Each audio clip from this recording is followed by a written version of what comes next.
Good morning, everybody. Happy Thursday. Hope you guys are doing well, staying safe. We're back with some more Disco Elysium. We're gonna narc it up, do some investigating into some illegal drugs, like old school cop style. Let's go ahead and get started. Boom. Dude, Stream Deck. I'm gonna go ahead and kill this. There we go. And I may have to kill my cat. Dot. Get out. He has been a complete asshole this morning. Just don't want to deal with it right now. Alright.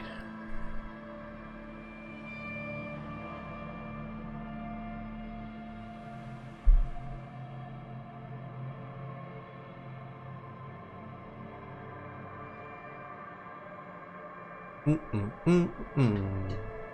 think we were just about to start talking about the lady driver that's rumored to be running the illegal drug shipments with our guy here. Now it's turning into a kind of a snow limbo, man. What's on your mind? I heard that one of the drivers is a woman, but I don't think she's here. Do you know this lady driver? He shifts around, suddenly uncomfortable, then looks away. I don't want to talk about that.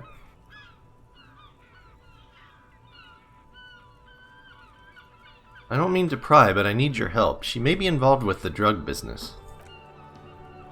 Man, I was hoping it isn't going to be her. He bites his lip. All I can say is, she isn't around here anymore.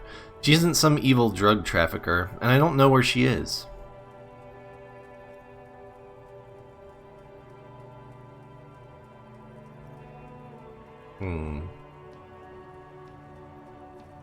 Who is she to you? A friend? An acquaintance? I don't know. She was the only person in this damn jam I could talk to. She's someone I don't want to rat out to the law, okay?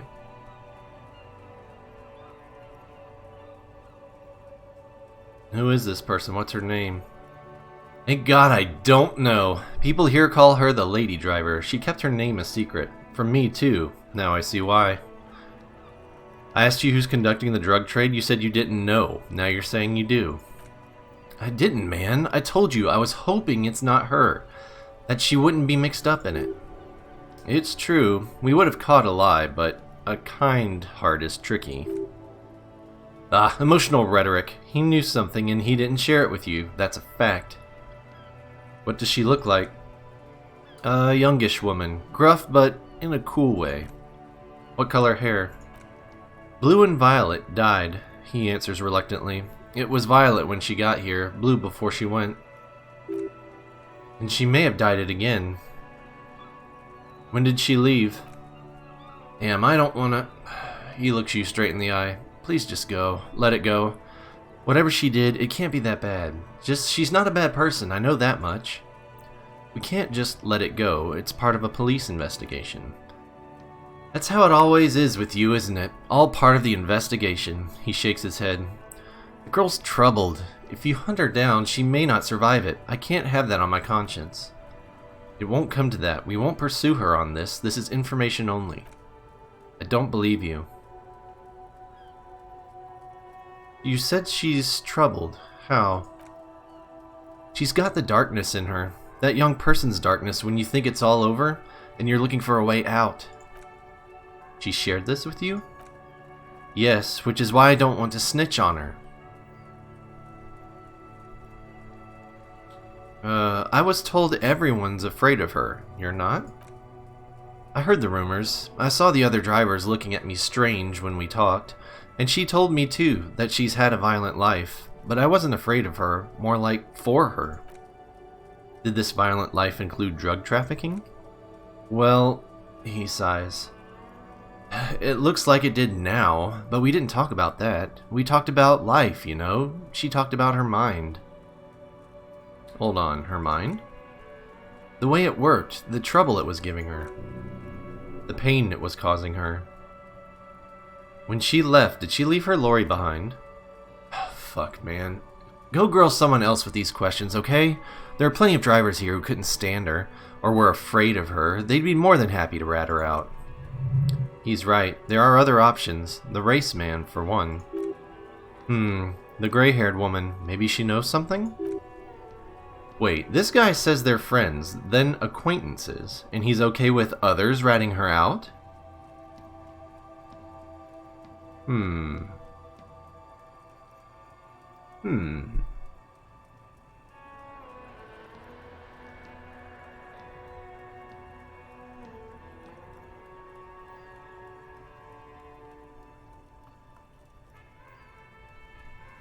You're alright with others ratting her out, you just don't want your hands dirty?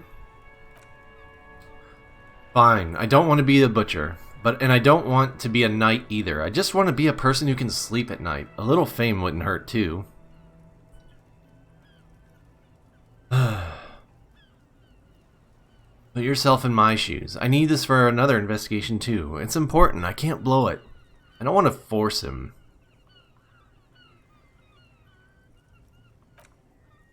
You're not gonna put a bullet in your head if you blow it, are you? 'Cause she's on the edge, man. I wouldn't be so sure, Tommy.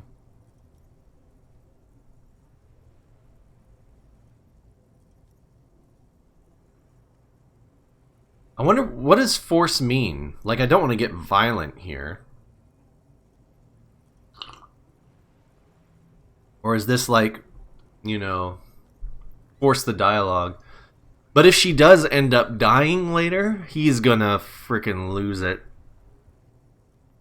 We can maybe come back to this if we have to. Let's try and talk another person for now. I'll drop it for now. Yeah, so we can come back to this later. Let's go talk to the other dude.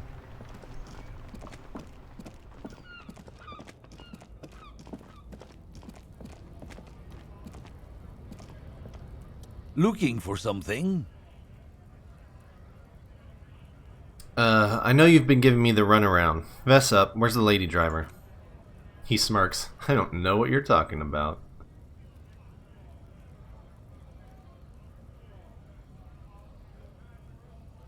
Then why are you smirking? Listen up, fuckwits. You don't scare me. You cops don't run Revachol West. You don't run Martinet. You don't run anything. So who does? The lady driver? No, the lieutenant turns to the lorryman. He means La Puta Madre. A legendary, and not in a good way, crime boss from Jamrock. Controls what is probably the most powerful organized crime outfit in Revachol West. For a moment, the lorryman is silent. Then he spits on the pavement. Yeah, him. Who's La Puta? Then I presume you're familiar with his peones? Yeah, he says, unsure where this is leading. There's little bitches. He's got them all over the unions. Not just the unions. He has peones everywhere. Some say he even has them in the RCM. He gets closer to him. Dirty fucking peones who do anything for him. Multi-ethnic drug addicts. The lieutenant adopts a rodentine quality. Be cool, sire. He's getting into this. Say nothing. You're not peones, he says. You wouldn't be investigating a drug thing if you were. No, of course not. We're not peones. But if we were, and one of Madre's drivers were to be stealing from him, then it's a good peone's job to find out who that is. He's surprisingly good at this. Not bad at all. Look at him lurching. It's not a hard job. It won't take a long time. It won't make Padre Madre angry. He looks at him, but a stupid fucking racist is standing in the way, protecting this fucking thief. His eyes dart between you and the lieutenant. I'm not scared of you, or the mob. I'm under the protection of the lorrymen and Carter's Guild. You've seen that corpse in the ceramic armor there? The lieutenant points to the yard. Did his shitty little guild protect him? Nah, you wouldn't just leave him out there if you... He tries to light a fresh cigarette, but his hands are shaking now. The sentence simply ends. The lieutenant turns and gives you a barely perceptible nod. Ooh. First check of the day, everyone.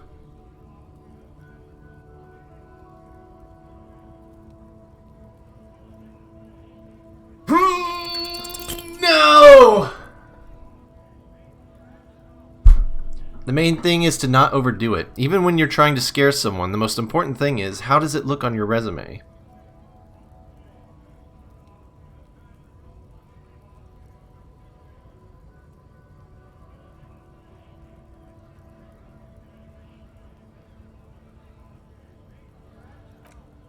Oh yeah, Starls, and what goods are those? You know, your goods.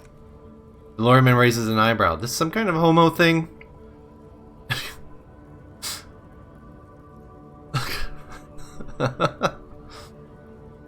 Oh no, of course not. Just tell me what you know. Make me runt. Yeah. I can't believe we missed that.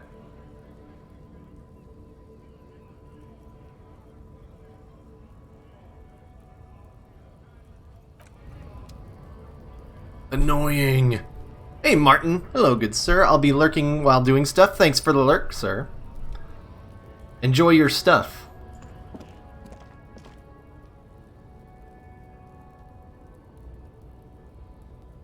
Let's see. Wait, do we have points? What do I need? Half-light.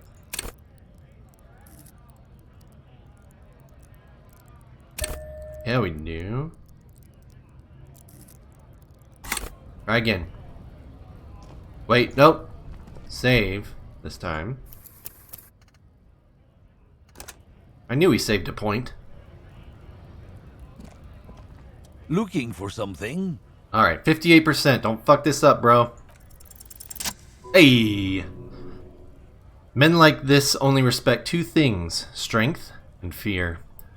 Show me her lorry right fucking now. The lady driver's lorry. Where is it? Fuck you. I told you I'm not gonna... There. His voice grows smaller. As yours? Which one?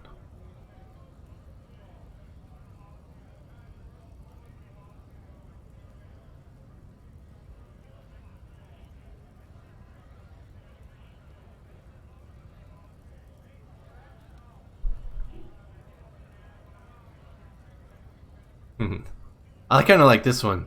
I've been to your fucking lorry. I know where it is. Point to it. I'm gonna burn it down. You hear me? Look, fuck you, man. He tries to wave you off. It's some lorry down there. Green banged up thing. I don't fucking know who she is. When did she go away? I don't know. I don't even know her name. She just rolls with the fleet and acts like a big shot. Some dyke, probably. I haven't even seen her for days. Where exactly is her lorry? Past the monument, down there. He waves south. The green tempo. Now leave me the fuck alone, okay? A small tempo by the monument, green. He turns to you. Let's get into that lorry. Got him. Got him. The monument's down here.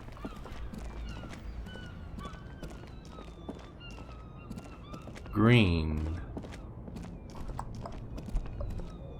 Aha, you? Wait. Ah, crap. The screen fallen A to Z Contemporarian is parked in the shadow of the ruins looming overhead. It's seen better days.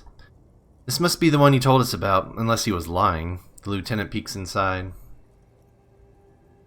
Try to peek in the window? The glass on the side windows is tinted and covered with dust. You can barely make out the shape of a seat and two steering levers. Try the door handle. The door is locked. The handle looks shiny, like it's recently replaced. How are we going to get this open, Kim? Use the pry bar to smash the window. Open it from the inside. Good idea. I don't know how good it is, but this investigation has taken long enough. We can't afford it to take any longer. 3%? Oh, because I don't have the tool equipped. Let's put the smokes. Pry bar. Hey, Xanagear! We're gonna bust into a truck. Well, we're gonna try to bust into a truck, which is why we're doing this.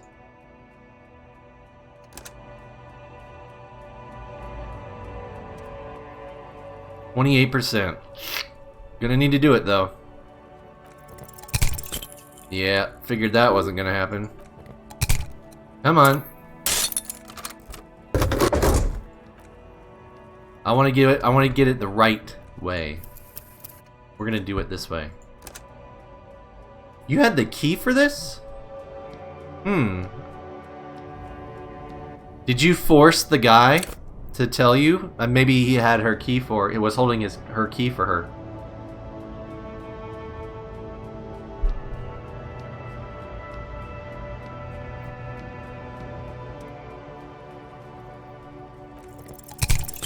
Ooh.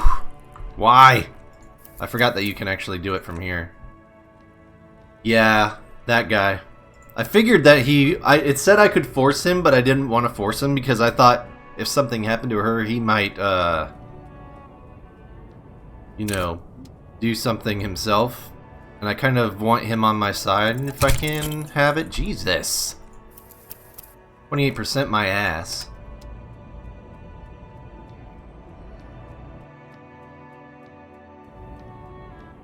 If we fail this again, I'm going to try talking to the other lady, just to see if she knows anything. Fuck!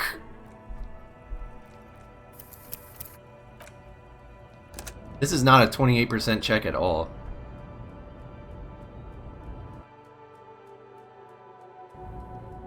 This is why I hate this shit, man. Fucking finally. With a firm grip, you raise the pry bar, a glint of light catching on the tip. Call down the hammer of truth and justice. Release your secrets, Lori Cabin. Welcome to Revachol, window, and smash it. Fuck the police. I'm sorry. The window shatters and droplets of glass fly everywhere, shattering over the lorry floor and pavement.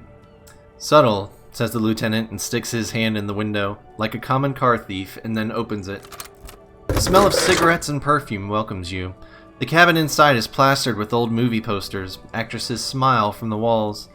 There's a radio transmitter in the front and a toolbox tucked under the driver's seat. Some tools lie scattered near the pedals. Posters, huh? These are movie posters featuring starlets from long-forgotten films, from the 20s, the teens, even the 90s of the last century. One of them particularly catches your eye, a centerfold of an ingenue attached right above the back seat. There's definitely perfume in the air. It's spicy, with a hint of ambrette wafting through the bitter air of the cabin. That smell. The remnants of a sweet, juniper-scented perfume, probably Granat No. 5. The actress is draped in a sheathed dress, one of her shoulders bared. The faded remains of an autograph run across the poster. She's looking past the camera.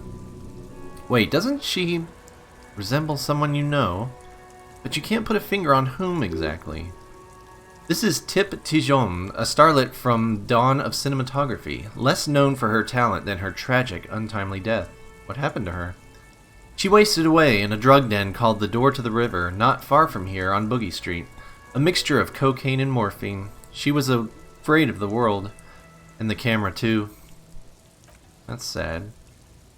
The actresses and the rare actor all smile you a warm goodbye. A radio transmitter is attached to the dashboard, and a toolbox sits under the driver's seat.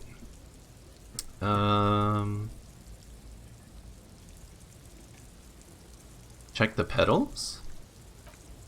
You wedge yourself under the steering wheel to get a better look. Seems like the few tools lying around here, a hammer, a pair of pliers, a rusty wrench, have been casually thrown there by the disorganized driver. But one odd detail does catch your eye. A piece of sandpaper has been glued to the throttle. Oh, and that would rub the sole of the shoe off. Sandpaper adds extra grip. Looks like the driver has glued a piece of sandpaper to the throttle to offer some extra grip. Sandpaper, the lieutenant repeats, a novel technique. The sandpaper would also rub off the pattern from the driver's right boot. Yes, he likes where this is going. One of the footprints at the crime scene had an aberration. One sole was smoother than the other. Which means that the missing lady driver was present at the lynching. The lieutenant's eyes light up behind his prescription lens.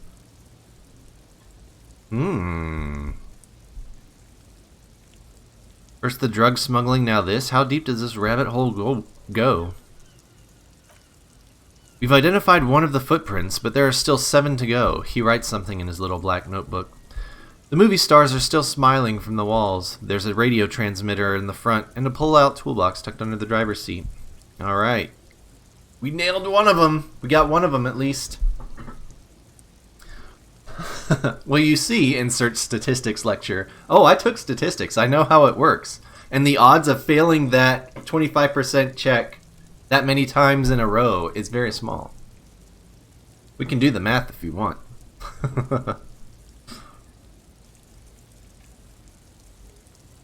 Let's see. Pull out the pull-out toolbox. Let's see what we got. A metallic drawer slides out from the seat. It's empty except for a folded newspaper. Unfold the newspaper. It's an issue of Périphérique from last Wednesday. A piece of paper falls out from its pages. Pick up the note. It looks like an article ripped out from a radio enthusiast magazine. Complex mathematical equations explain the basics of something called the Ulan frequency system. These formulas look oddly painful. Maybe it's the hangover, but they give you a headache. The lieutenant leans over your shoulder to examine the note. The Ulan frequency system? I've never heard of that before. I know of FM, AM, UKV, but his thought trails off. Huh. Yeah, this is all the same. So the radio is going to be on this other thing? So what you're saying is you're actually very lucky in some way? Yes, in some way. Looks like the frequency dial is absent. It requires a key to work, but the key has been removed, likely by the missing lady driver. Kim leans closer to the radio and hums. Strange. There are so many radio stations saved here. Must be over 100 at least. Why would anyone need so many radio stations? For contacting an entire fleet of lorrymen, for example, he flicks a switch on the radio. This is all shortwave, UW and UKV. Looks like we're dealing with an impressive organizational tool, the nerve center of a huge operation, with quite the range, too. Is there anything we can do with the radio? Doesn't look like it. It's completely inoperable without the dial key. You close the rusty old lorry door. Great, I think we got everything. A word, detective? He steps away from the lorry. Before we return to Joyce? Yes, let's have a word.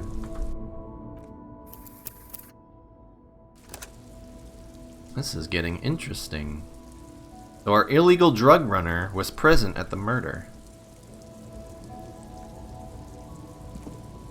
Alright, we've finished here.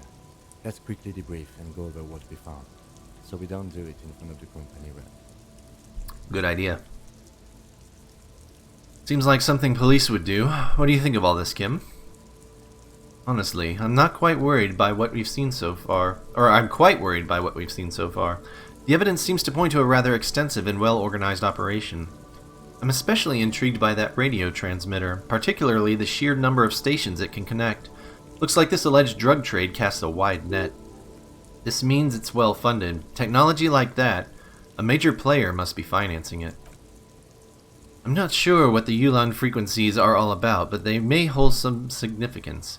Perhaps it's a better way to connect between fleets while avoiding frequency bleed, or maybe it's used to tap into RCM networks? Listening in on your calls? Between you and your station? A worrying prospect. How do you think this is connected to the Union? We didn't find anything conclusive linking them to the smuggling operation, but somehow I doubt that Everard Clare would be oblivious to something like this happening right under his nose. My suggestion is, we use it against the Union in any way we can. To our own ends. It's a slippery eel, but we just might be able to pin them down indirectly, down the road. What about the movie posters? How do they factor into all this? As elegant as they are, I don't think they are relevant to the drug trade. Don't be fooled. Desire always plays a role.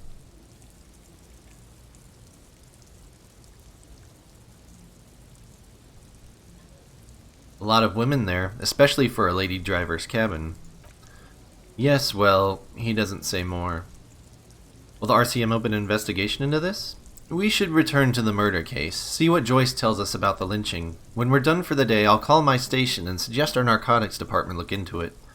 There are more than enough grounds to start an official investigation. Sometime later, when we're done here, we do not want to get caught in that. He stops to think. What are you thinking? The fact that one hasn't started already gives me pause. An investigation, I mean, especially if the Madre grouping is involved, and I can't imagine they aren't. It's certainly worrisome. Corruption? He nods. All the same, I don't like the idea of internal affairs descending on the matter. That won't help anyone either. Okay, debrief over? Debrief over, he nods. After you. Yeah, getting a little worrisome. What is this? Why is this a task? And I still don't know where to get a map. Alright, let's... Got a minute? Uh-oh. You want to talk now, buddy? Yeah, I broke into the car. What do you want? I saw you poking around in Lady Driver's lorry. She in trouble? See, I think he might warn her.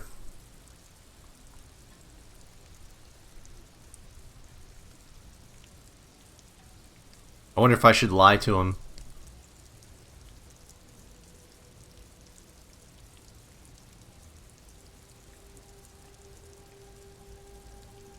He's definitely the type that would warn her.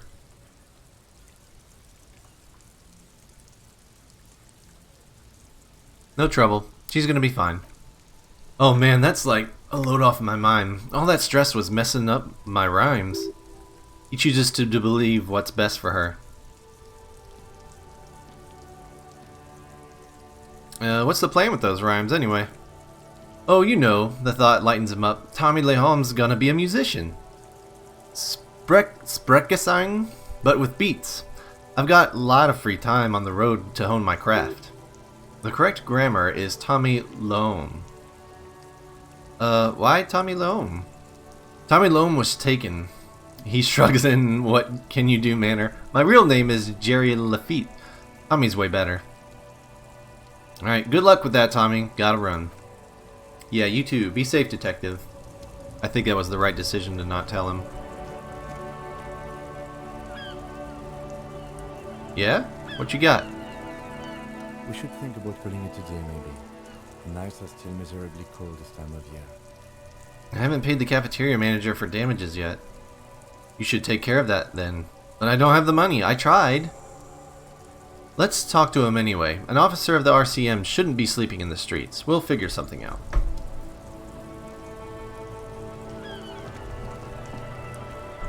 Is it even possible to get that much money in one day? Even if I got took the 25 bribe from the union, that's not even close. All around you, rain falls on the great city of Revachol. Rain drips from the eaves and floods the gutters, washing the filth away. The spring thaw must be here. The snow is melting. What am I doing? Looking up at the sky, cold water dripping from your hair. What do I see? Gray sky like great battleships, clouds colliding with one another. Rain falls down on the world. How does it feel? Humid. Your coat shields you from the rain while the city shivers around you. What is in the west? Sheets of rain over the water. A flight of stairs leading into the ocean. Wave after wave washing the coast of Martinez with its motorboats and gently swaying reeds. The ruins of a half-sunken sea fort crumble on an inlet. Beyond the Bay of Revachol, ghosts rise into the sky. What's down the shore?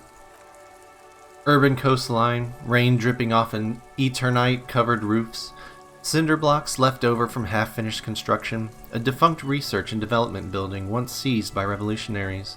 An old wooden church stands on stilts above the water. And beyond that? Coal City, end of all lines. Your hair is an oily mess flecked with ash from neighboring coal plants. Smokestacks rise somewhere in the distance. Motherfucker. This rain will not let up anytime soon. At least we're dressed for it. Let's keep moving.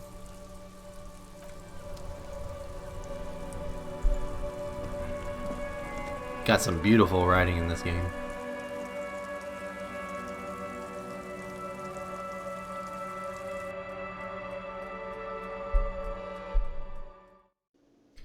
Alright, let's see if we can get a bed. Oh!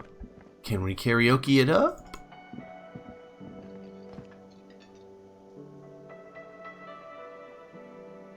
Who are all these people?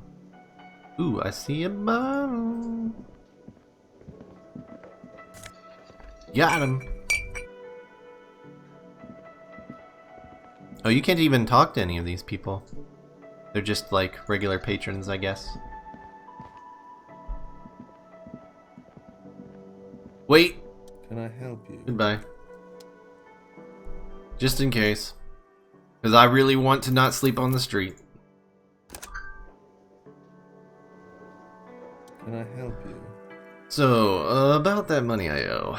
Yes, have you got it? I was wondering if we could come to some sort of arrangement for tonight. Does the arrangement include you paying me what we already agreed you owe me?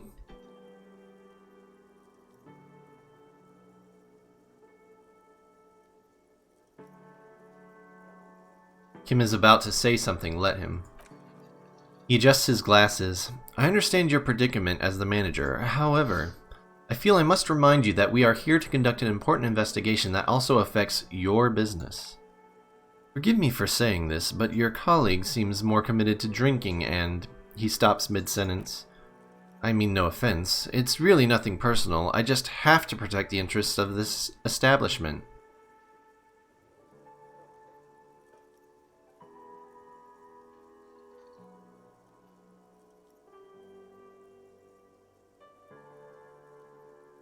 Hold on, I still have my key, you know.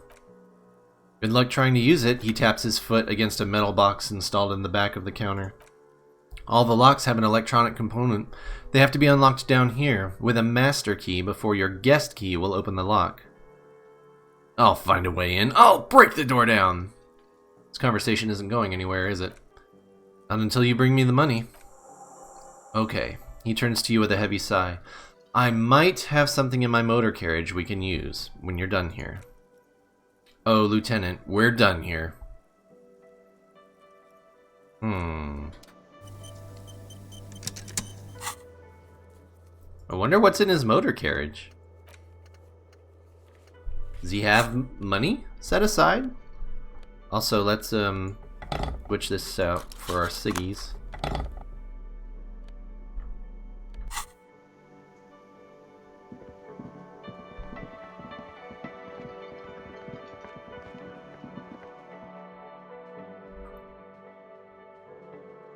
Did you win the lottery, Kim? Are you gonna spot me the cash? I'd give you what I have. I have 22.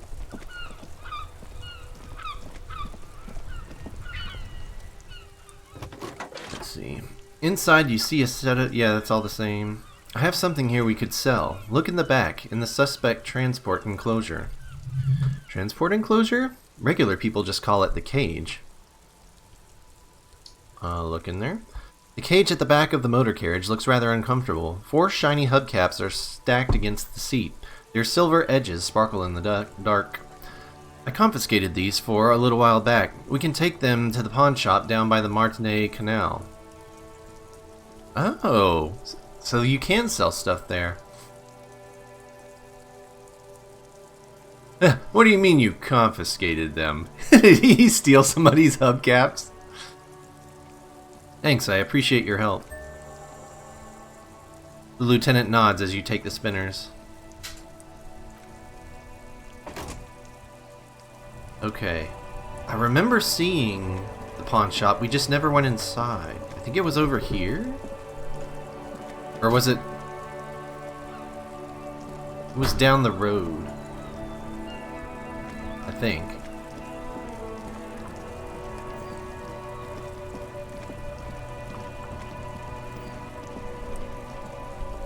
You? I think that's it. It was... Let's go. Man, if I've been able to sell stuff this whole time... Let's see here. What do we got?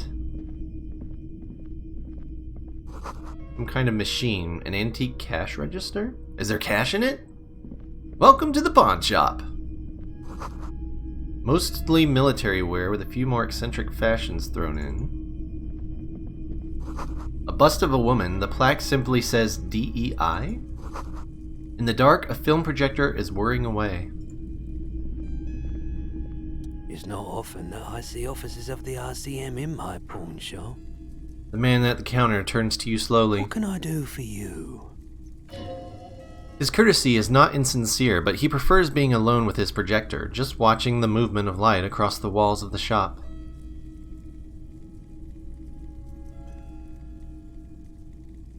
Now that the RCM is here, tell me, have you had any trouble lately?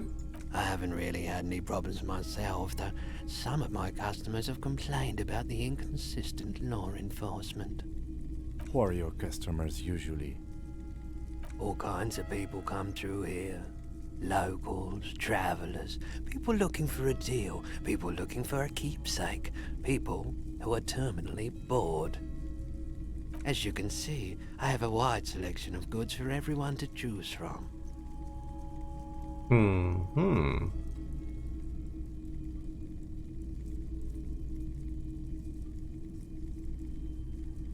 Quite the collection. I may have something to add to it. It keeps me entertained. His attention is drawn once more to the play of light and shadow on the walls behind you. Entertained? He might be high. If he is, on what? Is Roy high, and if yes, then what is he on?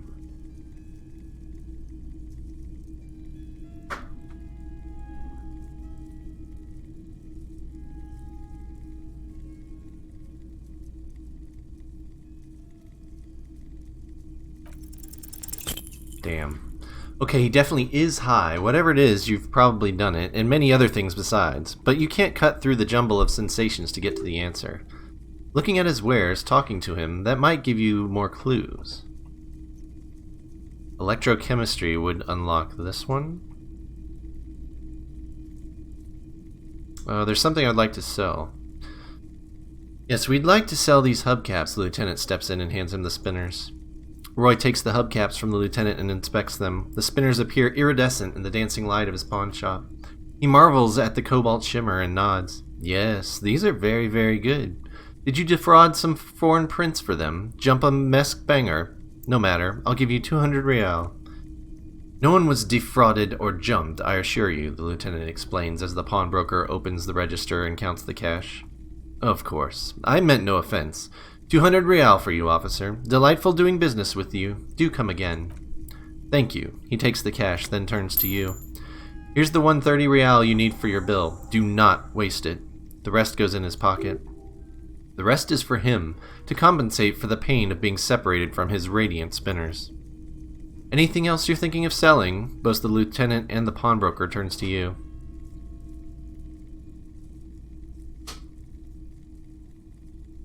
Ooh, I'll check my pockets. So we have a pawn menu.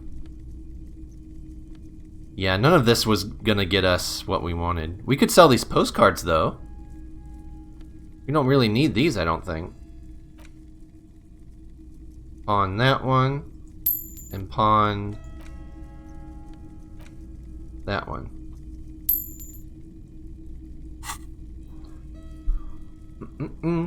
I don't want to sell him the photo of a corpse. Don't have anything more to sell at the moment. Do you happen to have any guns, like the ones carried by cops? If he has our missing gun.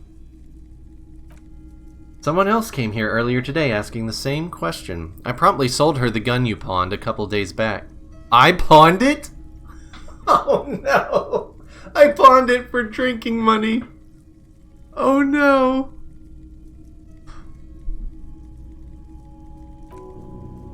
What? Sold? This is a pawn shop, and it did feel as if you've met before. Oh god. The lieutenant shifts from one foot to the other. Alert.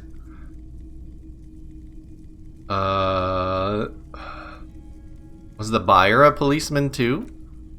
She didn't seem like a policeman, although she kept referring to herself as a pig, which was odd. I found her interest in the gun a bit obsessive, but I was just happy to get rid of it, and of her. Truth be told, she was terrifying. Right, so let me get this right, the lieutenant turns to you. You sold your sidearm, issued by the citizens' militia, and now a civilian is running around the streets of Martinez with it. Oh, man.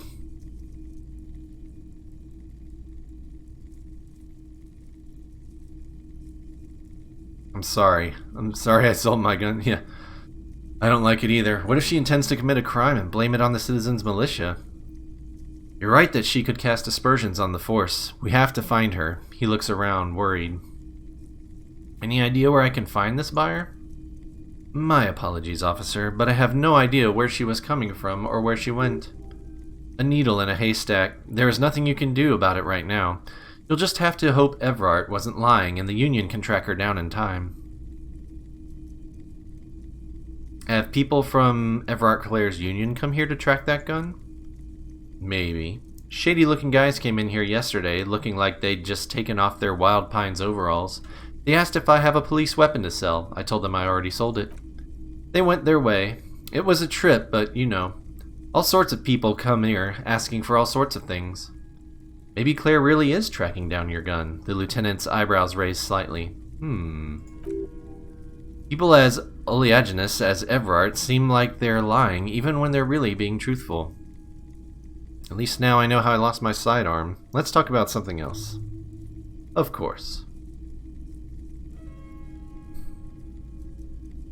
You might be able to aid our investigation? I doubt it, but I can try to answer any questions you may have. Know anything about the recent hanging? I do my best to keep my distance from all manner of butchery. Bad for business, bad for everyone. He doesn't know anything. No one likes to see what you have to see every day. Actually, that's all I've got. The pawnbroker's gaze is already fixed on the dancing colors. I have other business to take care of now.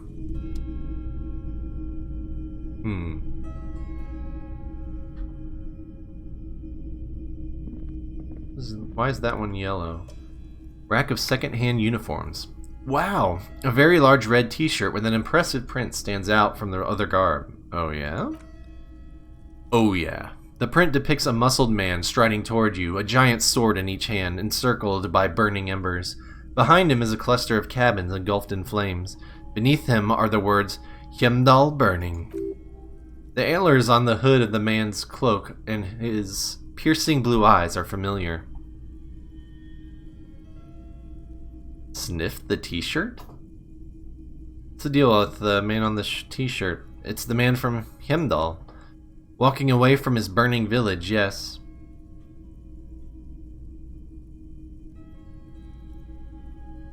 Yeah, I'm guessing I'm supposed to know who this man from Hjemdal is, but I lost my memory recently and need help remembering basic facts about reality. Remind me, who's that again? Men from Hjemdal is the hero of a series of popular books based on a fictional version of the Katla, mostly what is nowadays Arda NFD. In fact, he leans in, most people don't think that man from Hjemdal ever really existed, but they are wrong. The lieutenant raises a brow. Hjemdal isn't a real place. Neither is the man a real man, of course, but both the man and Hjemdal are an ontological necessity. He stops abruptly. But hey, it's not worth getting into an argument about. Wow, what? What did you mean he was real? I mean, even if the man from Hjemdal didn't exist before the adventure novels, the stories have made it so that he has. It's simple, really. Okay, he sounds incredulous. You sound skeptical. It's not that complicated. All that's required is a more robust understanding of cause and effect. Besides, I've been to Katla, though not quite as far north as the Hjemdal, and watched the northern lights travel across the sky. Very unique energetic tides there. His theory isn't exactly incoherent, but its logic does suggest some unusual neural activity. Interesting.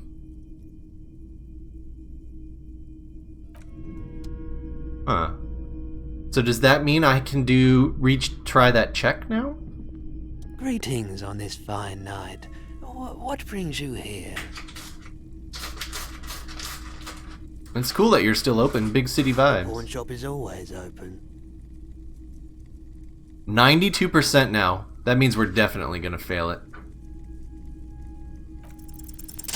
Hey! Feeling warm and enthralled by the movement of light while the mind continues to race forward? Lucky bastard. He's probably on Perholidon. It's tough to come by on the street. What is that? A drug developed by the military to treat and prevent radiation sickness. It has psychedelic side effects, and it makes your eyes turn yellow.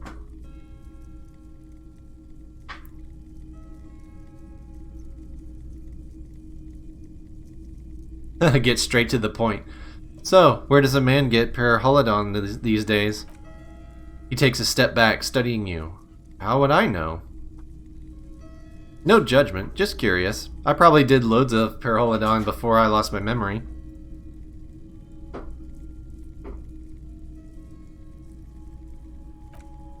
I've had to take it, you know, since the People's Pile cleanup, he responds carefully. I was with the Emergency Relief Brigade.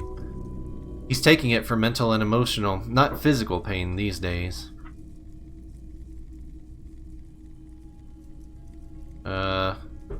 It must have been tough, radioactive cleanup.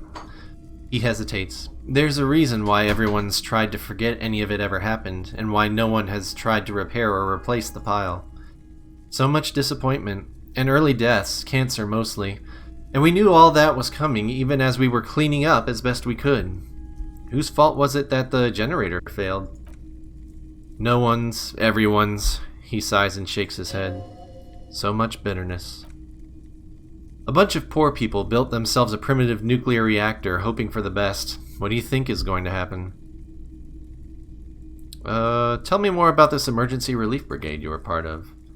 He points at the white triangle on his orange safety jacket. We were an all-volunteer force, self-organized, tried to help fire brigades contain the spill. On the patch, gamma radiation lines crossed with a red drop of blood. Tough son of a gun, this one. Respect. I lived by the river since I was a small boy. The Esperance didn't have the heart to let it all go to shit without trying to do something, to help out. There wasn't much the volunteer force could do, however. We wasted years in the river mud, years getting sick. He looks at the spiraling light and stops. How'd you end up running a pawn shop?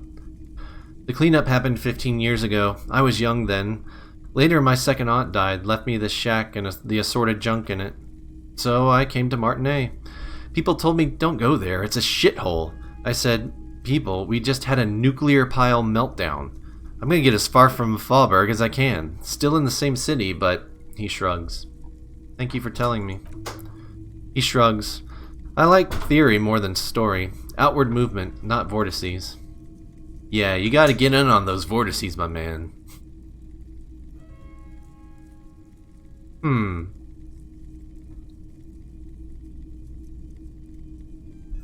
If we get some, I wonder if we can use it as a bargaining thing later or something?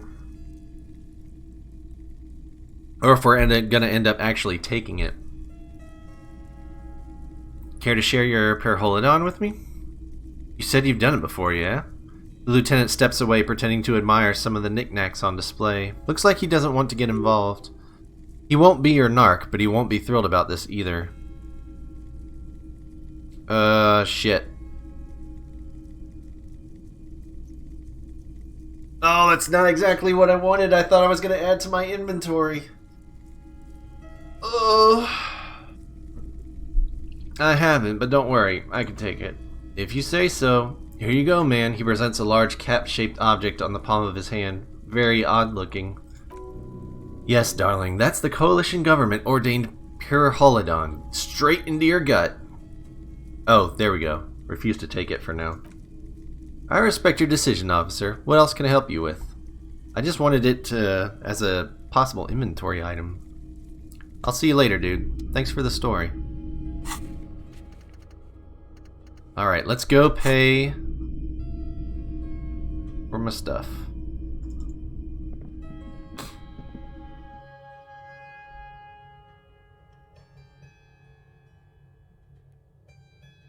Yeah, I don't want Kim thinking less of us. What is this?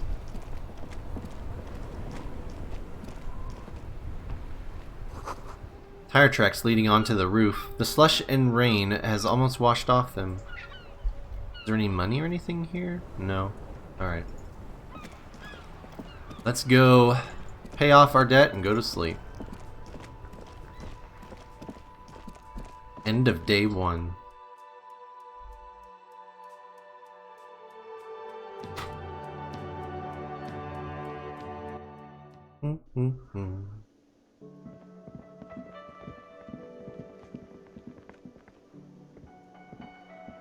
Can I help you? About the money I owe. I have your money. Slam the bills down on the counter. I hope you choke on it. Here it is. Sorry for the trouble. Great. Thank you, officer. That's all I wanted. Payment for services rendered. If you continue to stay here, I just ask that you please pay your nightly bill in advance, starting tomorrow.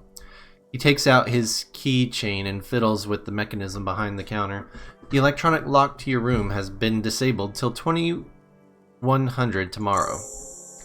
Please pay for each night in advance, starting tomorrow. 20 real per night. Okay, we got enough at least for one more night. That's good. Kim Kitsuragi, he opens his wallet. I'll take a room here too. Of course. He takes the money and hands him a keyring. Always happy to have officers from the RCM as guests. Anything else I can do for you? Oh no. Goodbye. We don't have time for that right now.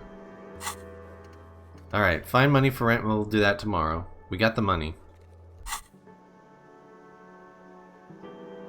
Let's go to bed. It's been a long day.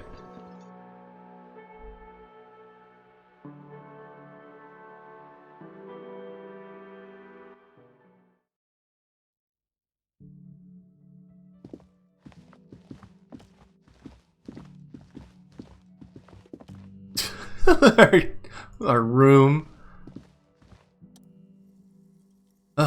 This is the door to the room you redecorated. Good night, Lieutenant. Just a moment. We should talk about our progress on the investigation. Let's go out to the balcony. Alright, let's go.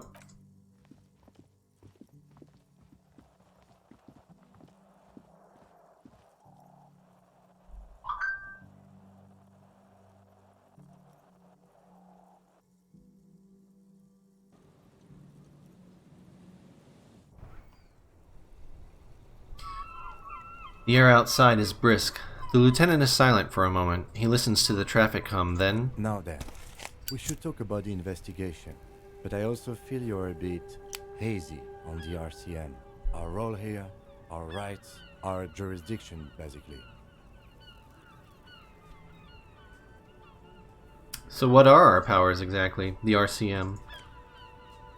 They're quite limited, actually. The power officers of the Revachol Citizens Militia exercise most frequently is imposing fines of up to 1,000 real for offenses, in accordance with an interdepartmental schedule.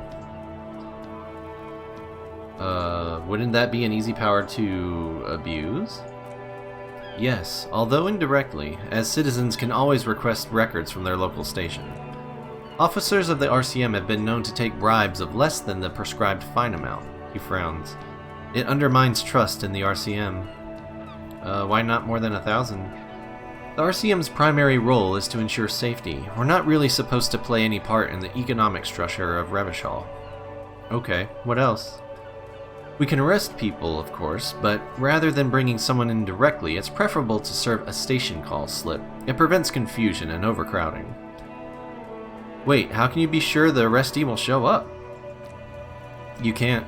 Those who don't show up become fugitives, though, and have fewer legal rights when they are eventually caught. It's about power projection. Thus far, they seem to mostly show up. I see. And if someone resists? As you may have gathered from the fact that we are expected to carry a record of our kills, like the one in your watermarks, we're permitted to use whatever force is necessary, and strongly admonished not to abuse that power. Wait, so if I kill someone while on duty, you have to supply compelling evidence for why it was necessary to use lethal force. In these cases, your partner is usually your witness.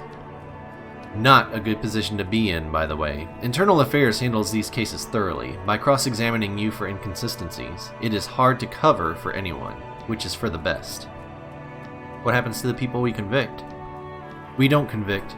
We arrest and send them to coalition government courts, in Coron and La Delta. The prosecution works off our testimonies and records, which is why it's paramount to keep them. He taps on his coat pocket, where he keeps his notes. And who makes all the rules? The coalition government and the Mora Lintern more broadly. The RCM was formed by the coalition government to restore order in the international zone after the revolution, so we did. Now we attempt to maintain that order, no more, no less. His gaze is absently fixed on a window below that just went dark. Oh, a window below that just went dark. Or perhaps it is better to say we were allowed to form. It's a point of contention whether the citizens of Revachol or the coalition government founded the RCM. Say nothing. Silence. A great comment to such a conundrum. How do you think today went?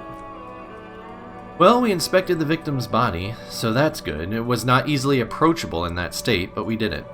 I would say our initial inspection was very thorough, and we have a solid leads to follow up on.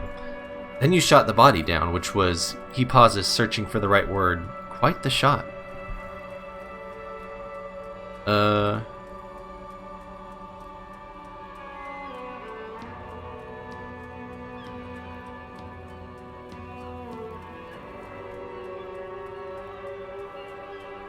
It was nothing really. It was just doing my job. It enabled us to perform a field autopsy on the victim. We found some things we can really work with. Moreover, you found that the hanged man wasn't just hanged, he was also shot. That was some excellent detective work. And you managed to locate and pull out the bullet, so we can get ballistics, make up the gun. All this is invaluable.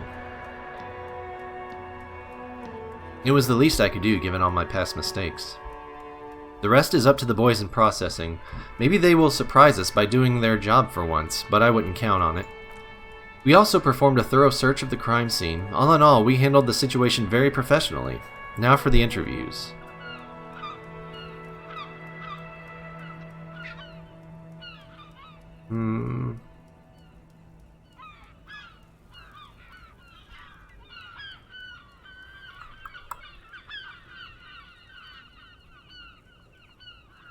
That's my forte. Unlike most cops, I understand how important communication is in our line of work. Very important indeed. Well, we conducted an interview with Everard Clare. He wasn't particularly forthcoming with useful information, however. He's not saying much on the matter because he thinks you could have gotten more out of Everard. I'm sure I can get him to tell us more. Claire also helped you, how should I say, remember your name? That's a relief.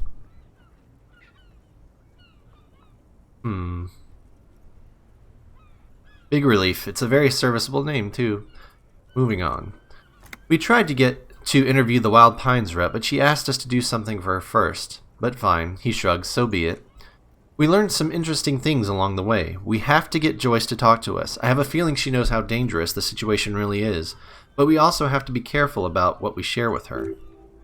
If Kim is emphasizing something this much, it really must be important. Above all, though, today was exhausting. What's with all the running? You run a lot. Is that a standard Precinct 41 practice? I like how I tracked that. I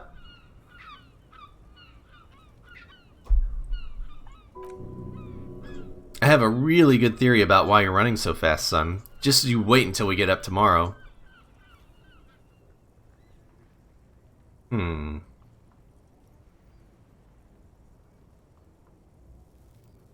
I don't like to waste time, you know. My mind moves fast, the rest has to try to keep up. He nods thoughtfully, tapping his finger on his cigarette. It's impressive, especially for a man your age, and in those heels. He looks at your snakeskin shoes and smiles suddenly. Nice shoes, by the way. I like the green. Goes with the orange. Thank you for the compliment. We could manage it, even in wooden clogs. There are uncanny running reservoirs in this body, God knows why. Let's see. The Moral Intern, what is it? The Moralist International are the world's largest political organization. He pulls on his cigarette. You know who they are. They run this place after the revolution failed.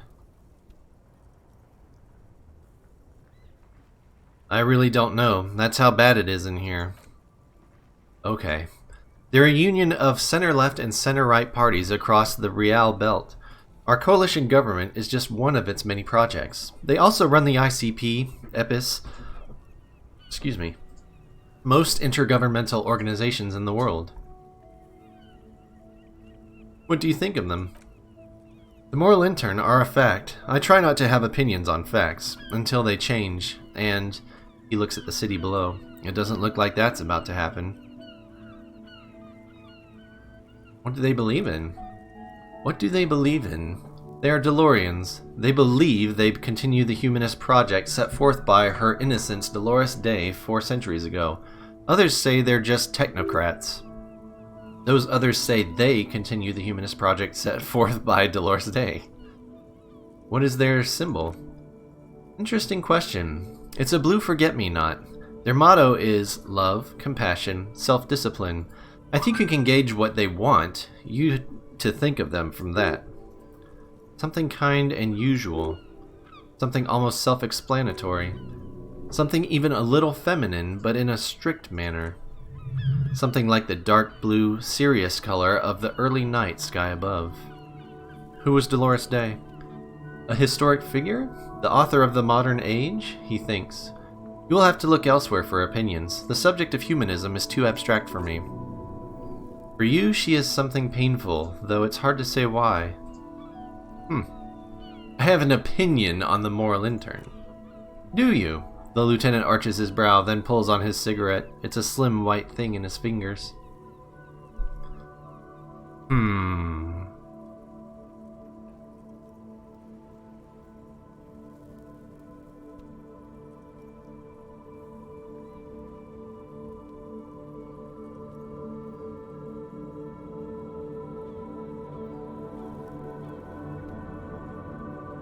This seems most like it. Hey Eulifar, how's it going, sir? Welcome, welcome. No worries. Just glad you can make it at all. Glad you're here. Time zone sucks? Yes. Agreed. Time zones are stupid. We are in what is called the twilight of international law. The laws we claim to enforce come from the MI. Without them, we are simply vigilantes. Maybe we should make our own law. With blackjack and hookers. Actually, vigilantes is okay with me. Yeah, vigilantes sounds bad. He nods. Sadly, it is what we already are to the people of Martinaise. Most of them, at least, especially the Union. Vigilantes. I expect our job here to prove quite challenging. He looks at the roundabout. The lights of the orphan district are reflected in his glasses, the red and golden orbs of the motorway sliding like pearls on a string, from east to west, as Revachol commutes back to the suburbs. Tomorrow is Tuesday. Monday is over. Say nothing, just look into the night. The dying lights of the city shimmer below. Slowly, like luminous clouds, they pass on his lenses. The lieutenant looks at his slim cigarette, contemplating the next drag. An aerostatic passes overhead, the whiskers of its floodlights on ground below. Kitsuragi's glasses light up as he looks to the sky, 2 glowing circles. Finally, he pulls on the cigarette and says, "They really don't like us here. And the mouth on that kid, Kuno. It's different inland, in Jamrock and the GRIH.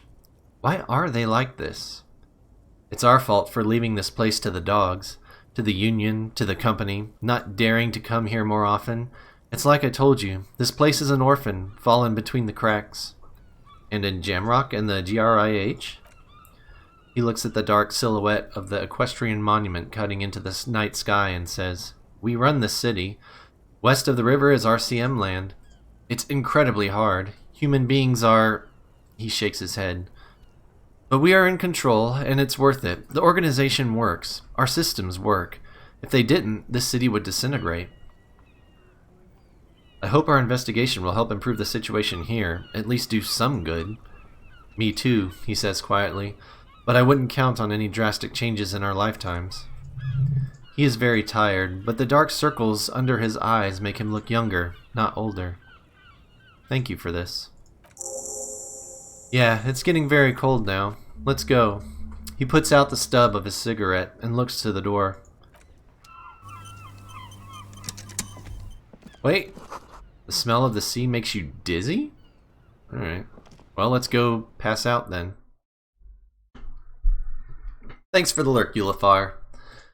Enjoy the stream, sir.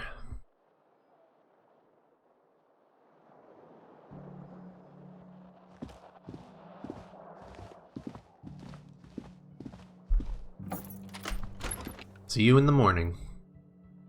Yep, see you in the morning.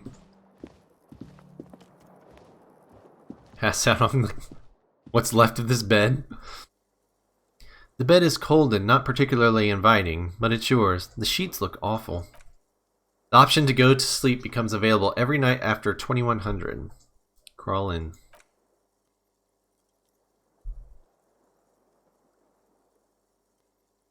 The sheets feel at once coarse and clammy against your skin. The bed sags beneath your weight as you stretch out and finally close your eyes.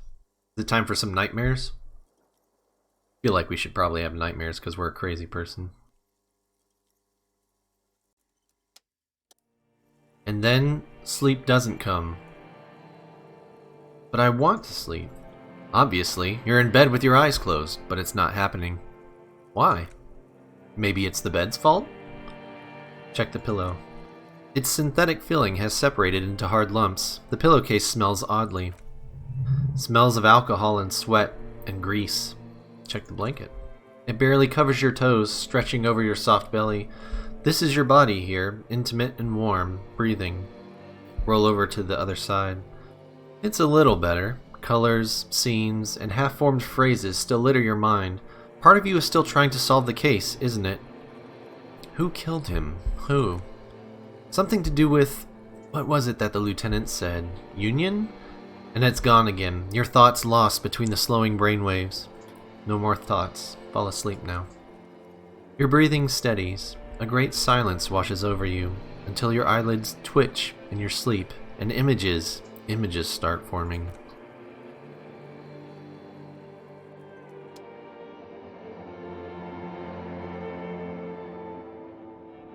Ooh, are we having a nightmare? Or are we gonna, like, solve part of the case in our sleep? Like, does our mind work in our sleep?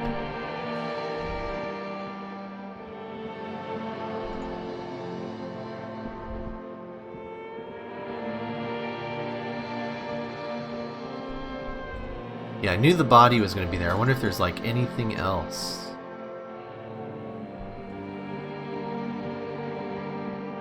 I think, nope, just the body? Okay. Do you remember the scent of your childhood? I was born in a hospital where people usually go to die. You're not kidding anyone, Harry. You don't remember shit. Tell me, do you remember your wife's hand on your face?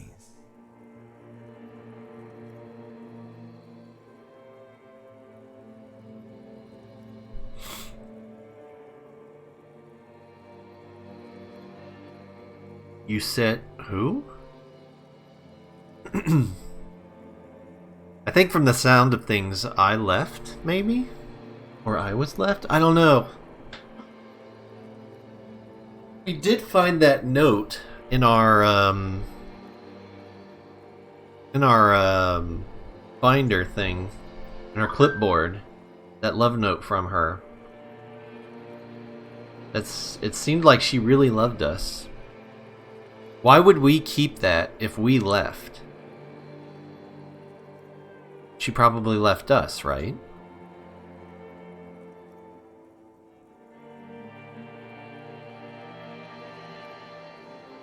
That's right, funky baby. And you just stood there. One hand on the bottle and the other on your dick. Watching her go. Let it all be dragged away from you. Tell me, Where are your friends? Human beings have friends, Harry boy. Where the hell are yours? I can get it all back. No, it's gone. 3 times gone and never coming back. You failed. You failed me. You failed Elysium. What is Elysium? Everything. The Pale and the Isolas on the surface. The outer magnetosphere. Burning, furious truth. 8,000 years of written history. You really dropped the ball, Harry. 4.6 billion people, and you failed every single one of them. You really fucked up.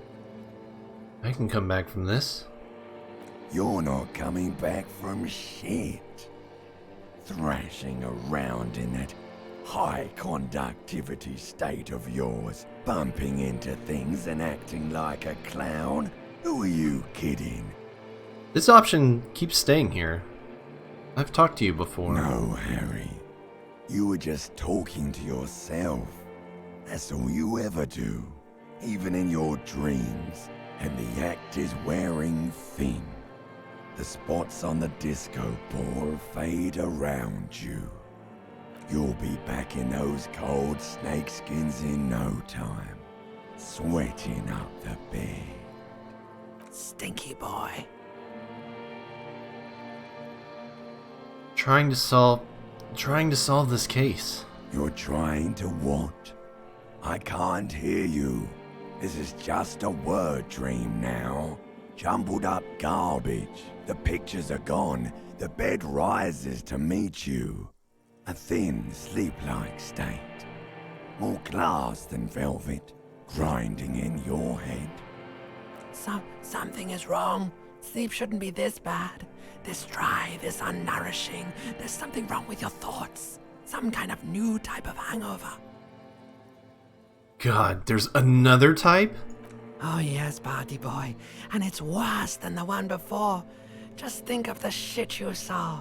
Here it comes too. So soon already. A silent alarm goes off in your head like clockwork. Barely let you sleep at all. Time to get those clothes on, Harry. Time to go to work in the shit factory.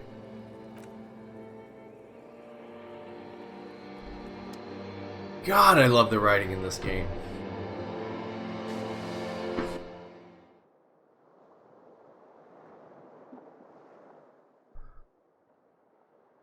Ugh. Lousy night's sleep.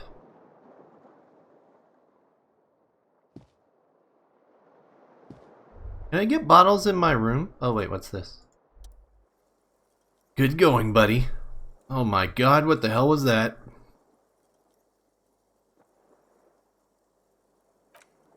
Oh, just a dream. You have ones like that all the time. You feel even worse this morning than you did last night.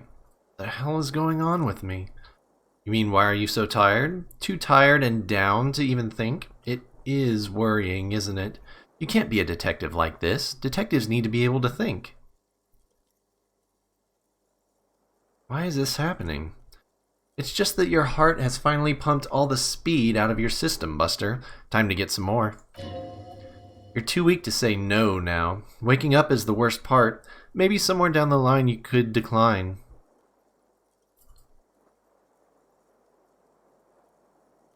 No, I can take this. I'm not going to go looking for speed. Are you sure? Ready to live as this pathetic shell of yourself for days? Basically a week? Let's be honest. 2 weeks, maybe 3. You won't make it. Half the town will be dead by then. You will be fired. That's a lie. I can do this without the speed. Half the town won't be dead. Suit yourself, slow, sad shell man. See how you do without your spark. We're gonna do this without the drugs. Yeah, we can. We can sell this for some more money.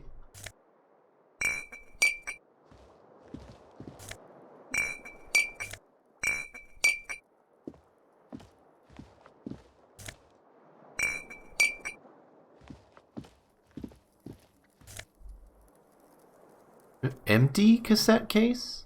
Oh, I guess we can sell it? So if we look in the mirror now, can we like redo that thing where we remember who we are? Words fail to describe how rank it smells in here. They should have sent a poet. Here we go. Ooh, 8% and 3%.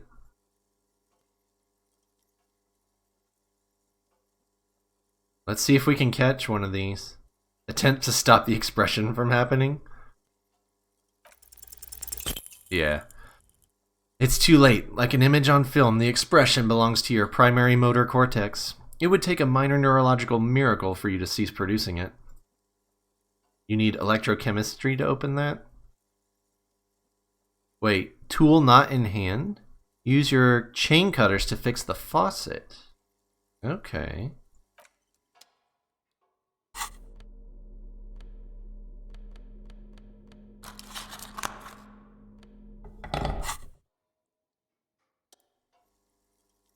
%. I want to fix that, so we're going to do a save here. Maybe it'll take 8 times again. Ooh, or the first time. The faucet is quite terribly mangled, but you just might be able to twist its parts into place. You handle the chain cutters deftly, applying just enough pressure. The faucet regains a recognizable shape. The steam stops. Told you that you needed those chain cutters. Everything is connected. Everything has a purpose. The mirror begins to clear slowly without you having to wipe it. Oh, we're up to 28% now. That means we can probably hit this one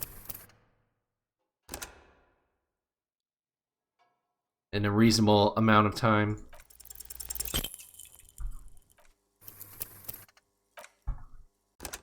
I want to know the origin. Tell me. Come on. We can do this. We got this. Save Scum Supreme.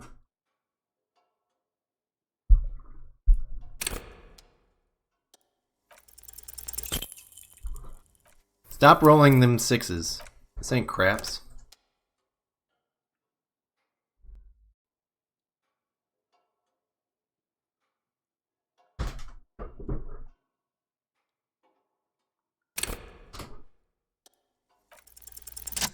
Hey, there we go.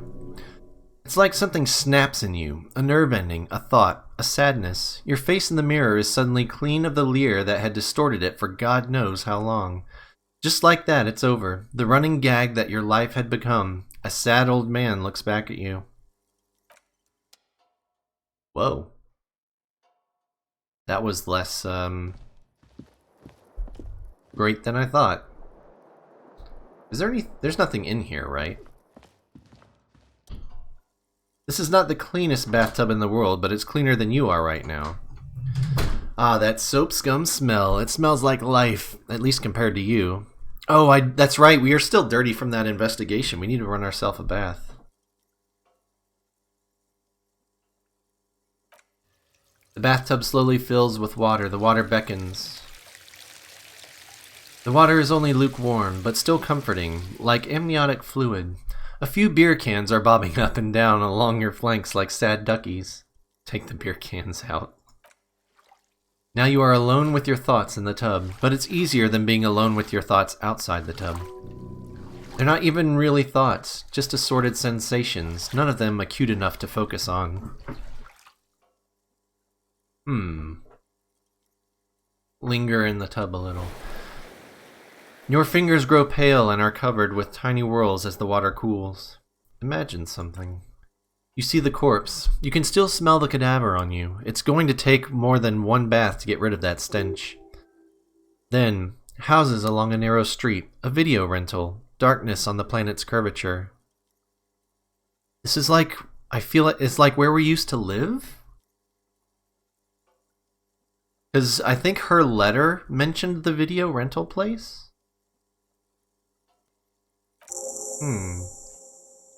The water line recedes as you stand. You are cold now. Your clothes stick to your still moist skin. Alright. Task complete. Is this still... That doesn't still run. Alright. Let's see if Kim's downstairs.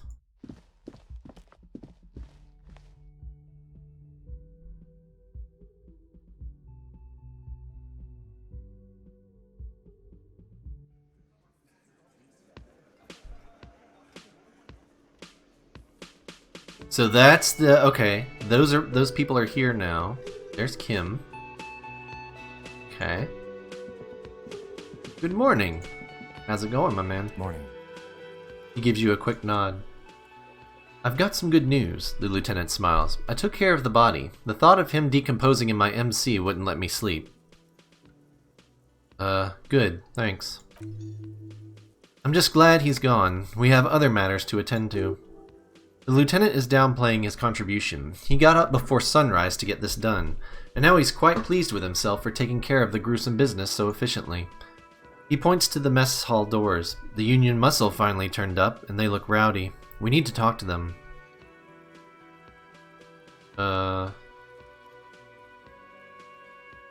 You mean rowdy? I mean ungovernable. Martinet isn't exactly enthusiastic about the RCM being here. They prefer to be policed by the Union. These men here... Men who drink beer for breakfast? There's talk of an armed wing of the Union called the Hardy Boys, who are responsible for said policing. I think it's them. Are these the men Gart told us about yesterday? I completely forgot. He looks at his notes. Sorry, I had a rough night's sleep. It's them by the looks of it. Loud and nasty, just like the manager said. He crosses something out. One loose thread less to worry about, and one big problem to replace it. There's so many of them. Maybe we should call in reinforcements? That would just escalate tensions. No captain would sign off on it. Solving one murder isn't worth a conflict between the RCM and the Debardeurs Union. In fact, even the death of 2 detectives might not warrant an all-out war. So let's keep a cool head, okay? He's not exaggerating about that mortal danger, just calmly factoring it in. Your fists clench and your pulse rises uncomfortably. Why do we need to talk to them? Everything points to the Dockworkers Union, the belt used for hanging him, tracks in the mud, the circumstances in Martinet, my preliminary information. Raid! Hobo, what's up, my dude? Great to see ya. I'm glad I was able to catch some of your stream this morning. You're so tired? Oh man, I feel you there. How are you liking Star Wars, man? I loved Fallen Order so much. I can't wait. I hope they do like either some DLC for that or a complete sequel. Loving it so far? Yeah, it was really fun. Hobo sent you. How's it going, Podstar? Welcome, welcome. Great to have you. We're in the middle of trying to solve a murder. Helps me cope after watching Rise of Skywalker? Yeah. Let's just not talk about those movies. They're okay, but I think they could have been done better. Which may, of course, all be wrong, but we still need to talk to them, and it won't be easy. Let's roll. One more thing before we do. He glances at the booth again. We don't have to talk to them immediately. We can walk right past them, continue with our business. But aren't you curious to know what they have to say about the murder? They're in no hurry to leave. They think they own the place. Anyway, I leave that choice to you. Whatever you decide is fine by me. What I decide is save the game. That's what I decide. So you just start typing. There we go. We're gonna name our first save Day 2. Complete sequel has been confirmed? Has it really? No way. I never saw that. That would be amazing. Gonna go pass out? Alright, thanks Hobo for the raid. Go get some sleep, dude. Much appreciated, sir. I'm gonna go ahead and pay for my rent tonight because I know I have the money. About my bill for tonight. Yep, here's 20 real for the night. Good, you got the room for the night, but remember, you'll need another 20 real tomorrow. Yeah, I know. How could anyone forget, asshole? Right. Goodbye.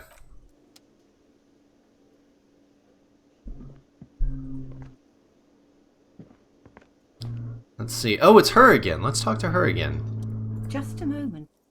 The old woman turns back to the cafeteria manager. And there's no public phones nearby? The closest phone booth is down the coast. Sorry for the inconvenience, Mum. The cafeteria manager appears genuinely apologetic. It's fine. I understand. Thank you anyway. I'm glad to see you again, dear.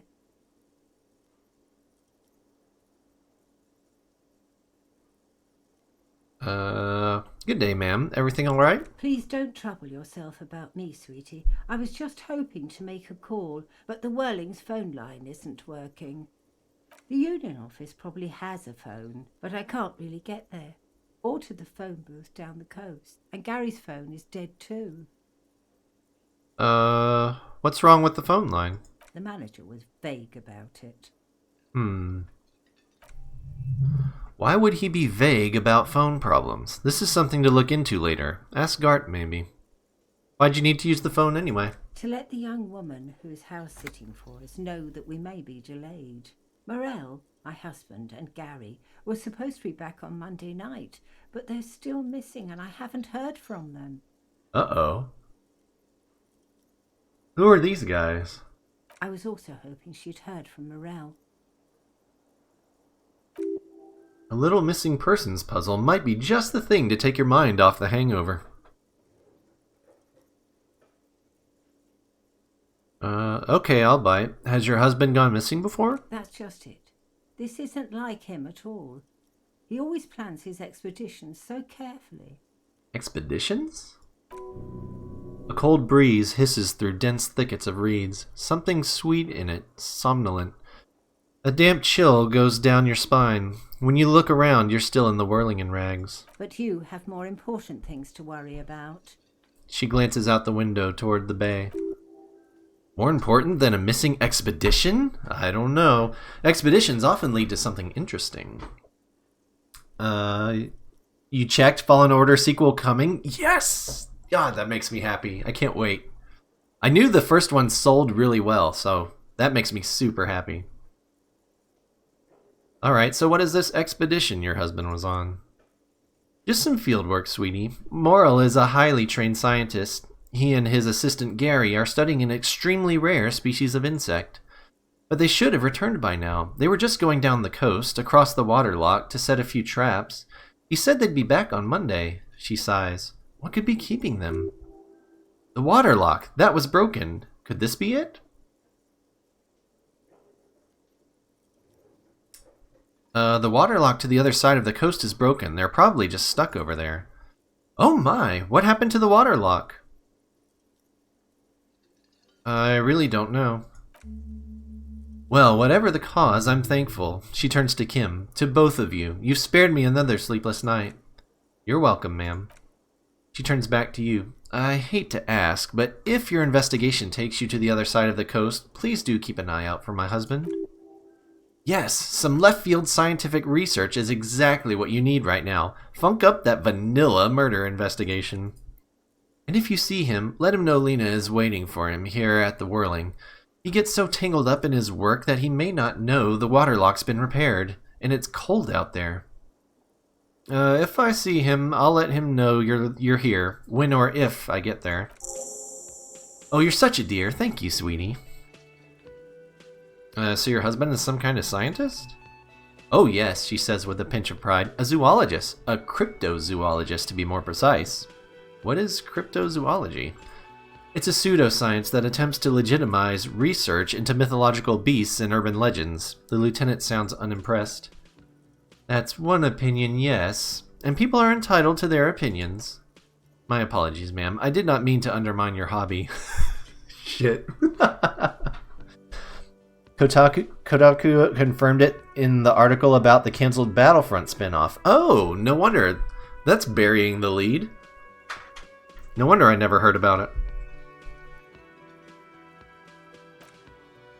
It's not a hobby, dear. It's a subfield of zoology, one specializing in animal species that are so exceedingly rare that many assume them to be extinct or even fictitious.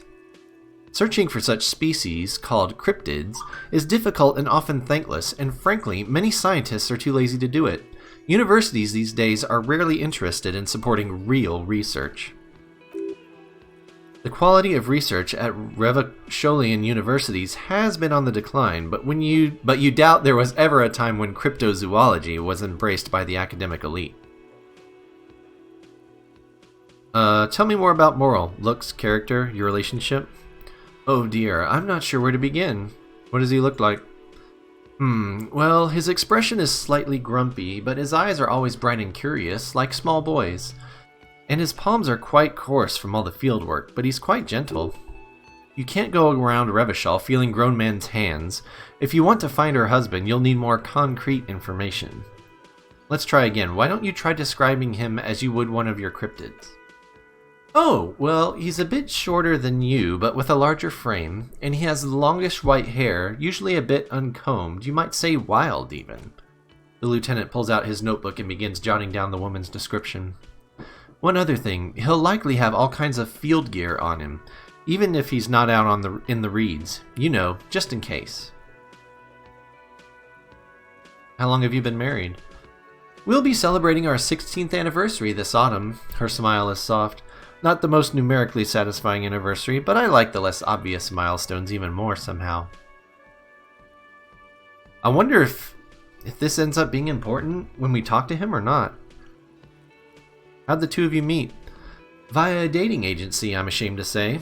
I was looking to get back into the scene after recovering from my accident, and he'd just divorced. We hit it off and, well, here we are. She smiles wistfully.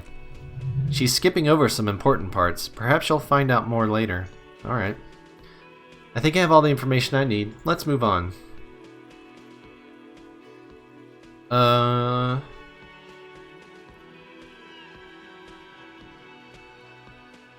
Tell me more about this rare insect your husband is looking for. I feel like this might give us a boost here. Oh, sweetie, it's fascinating, she catches herself, but I shouldn't bore you with entomological minutiae. The lieutenant gives you a sideways glance. No, I want to hear about the insect. Well, she hesitates, it's a phasmid technically, but... Ah yes, Phasmatodia, a diverse group of insects whose bodies resemble twigs, leaves, that sort of thing. Ghost insects, colloquially. Where other phasmids imitate sticks or leaves, this one's a living reed. It disguises itself among the reeds here on the Isuliandian coast. She looks you in the eye and nods thoughtfully, hence its name, the Insulandian phasmid. Perhaps you'll end up co-discovering the phasmid with us, officers? There's a touch of awe in the way she enunciated the creature's name. I knew it, the lieutenant sighs. We're going to be chasing made-up insects with cryptozoologists. It's not made up, officer, I can assure you. It's simply elusive, so much so that most establishment zoologists doubt it exists at all. What makes you think the phasmid is around here? Well, some teenagers making out in the reeds saw one. They didn't know what it was, of course, but there was a brief article in a local newspaper about their encounter with a ghost insect that looks like the reeds. Gary sent us the clipping. So, a newspaper clipping is all the evidence you have? Of course, most phasmid sightings turn out to be false alarms, but their description matched the Insulindian phasmid perfectly, and they didn't even know what they were looking at. Is it valuable? Oh, I doubt it. No one gets into cryptozoology for the money, sweetie. Is it dangerous? She chuckles to herself. Not at all. Why else would it hide itself so carefully? Okay, what's so special about this stick bug then? Oh dear, I'm afraid I'm not explaining this very well. It is very special. The woman's face flushes with embarrassment. Moral can explain it all much better. I wish you could hear him describe it. Then you'd understand, I'm sure. Alright, we'll try this one and,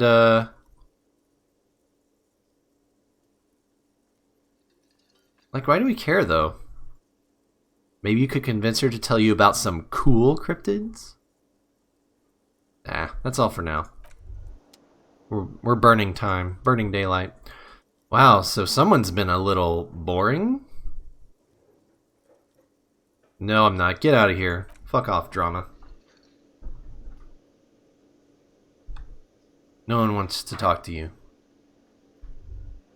Okay, so now it's time to get into the meat of this.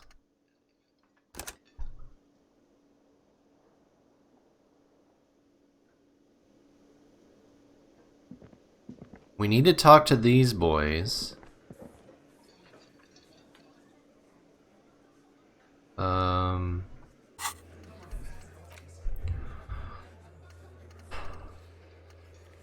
Oh, we should be able to get this number back.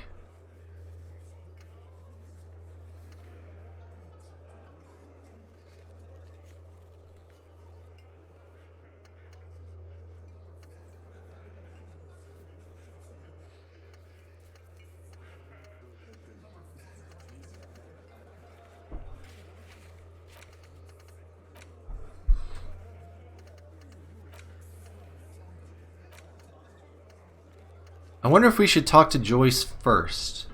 Get her information before talking to these guys.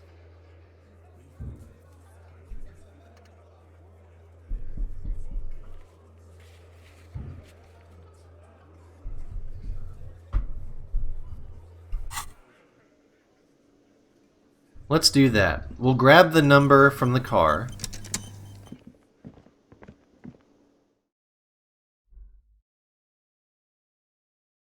And then talk to Joyce, and then come back and talk to these guys.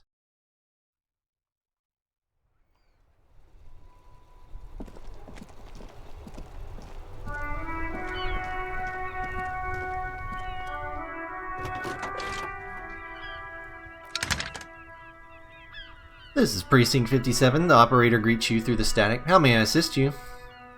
Have you heard back from the ICP about the serial number? Yes, the armor was produced by, she looks at her notes, Fairweather in their facilities in Betancourt, Sur-la-Clef in 42.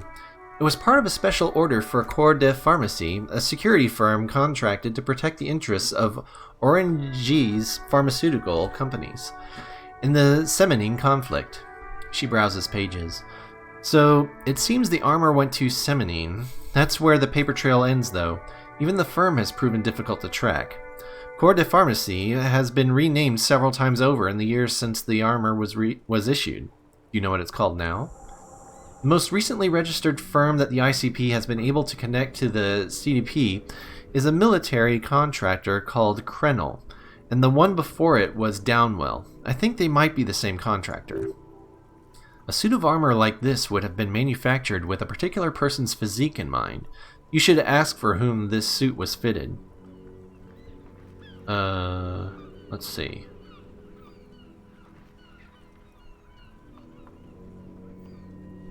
First, has the firm continued to work for pharmaceutical companies through all these name changes? Hard to say. Their client list is rather diverse and incomplete. The only constant seems to be that the mercenaries are always deployed in third and fourth world countries. Okay. A suit of armor like this would have been customized to fit the wearer. There must be a record of the person to whom it was issued. Yes, but the ICP tends to be reluctant to share private sector records. I could try to talk them into it, though. Yes, please do try. It's imperative that we learn whose armor this is. Sure. Call back tomorrow. Hopefully I will have more information for you then. Alright, I'm done with the radio for now. 57th over and out. Cool. Good information. Alright, now let's go talk with Joyce. See what she knows. I need to zoom out. Where is it? Where am I going? Down here. Wait, hold up. Were you here before? Shit ain't nothing to me. Guess just some drunk guy or something.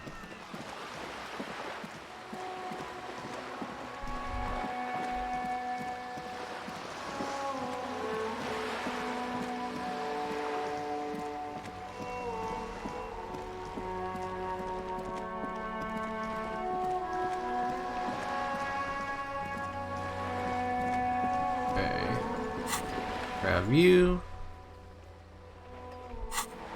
Save.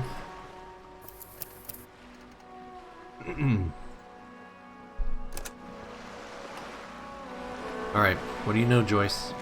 We did our investigation. You're back. Good. What can I help you with? I spoke with the lorrymen at the roundabout. Yes, my eyes on the harbor have sent word to that effect. What have you discovered? Wait, where exactly are these eyes located?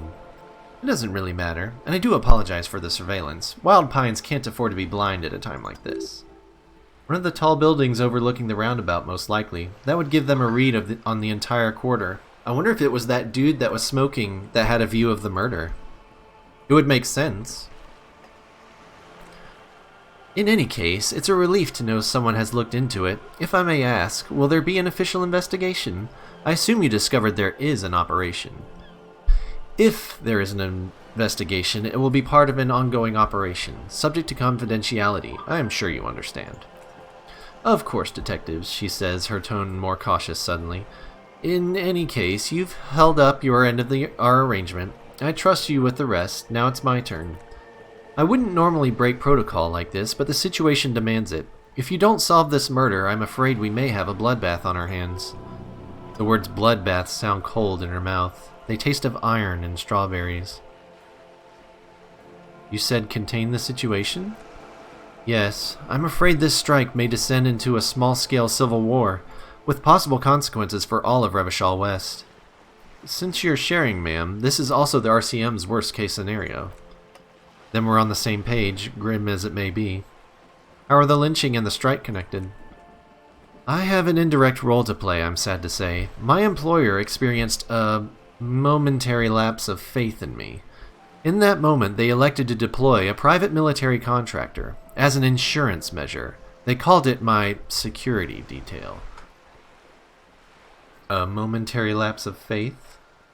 They were dispatched after I relayed the union's initial offer.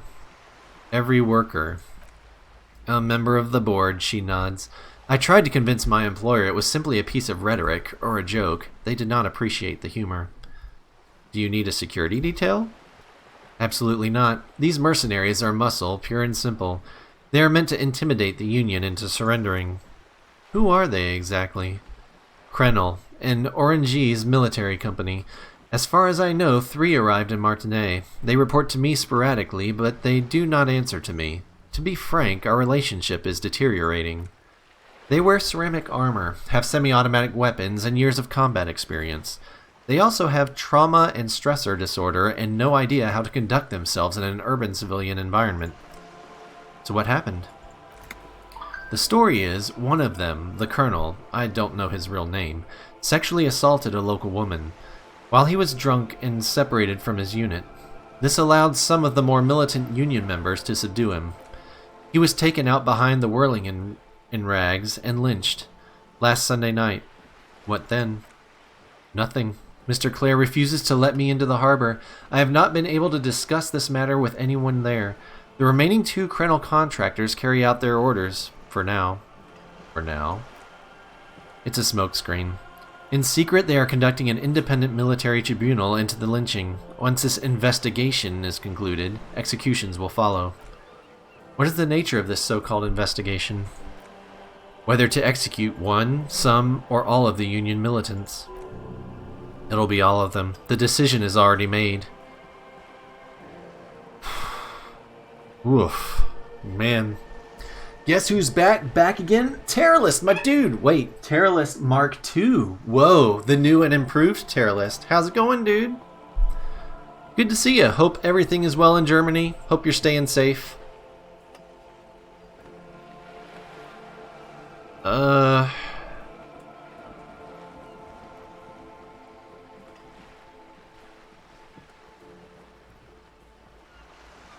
I don't know. I don't want to team up with these guys. These guys are gonna basically use anything I give them in an effort to like speed up murdering these people.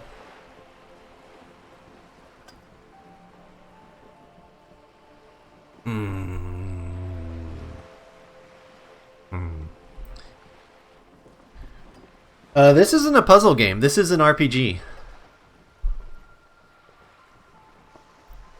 Boy, oh boy, is that not good. It's not good, no. A wave crashes against the side of her boat. My only hope is that you provide a single concrete suspect before the mercenaries indiscriminately pick theirs. Simply put, she grabs hold of the mainsail. If you don't pin this on someone good, and do it fast, they will identify and execute everyone present at the lynching. This, in turn, will force the Union to respond. The Debardeur have over 2,000 men. It will be 1,000 to 1. Have you ever seen a hornet invade a beehive, Lieutenant? She leans back. It's not pretty. The serrae giant hornet, the world's second largest insect, can kill 40 honeybees a minute, while a group of 30 can decimate an entire hive of 20,000 bees in less than 4 hours. These men work in tandem using semi and fully automatic firearms. Their armor is virtually impenetrable to muzzle-loaded weapons, even yours. Most Union workers don't have guns at all. She is silent for a moment, then concludes, as I said, a bloodbath.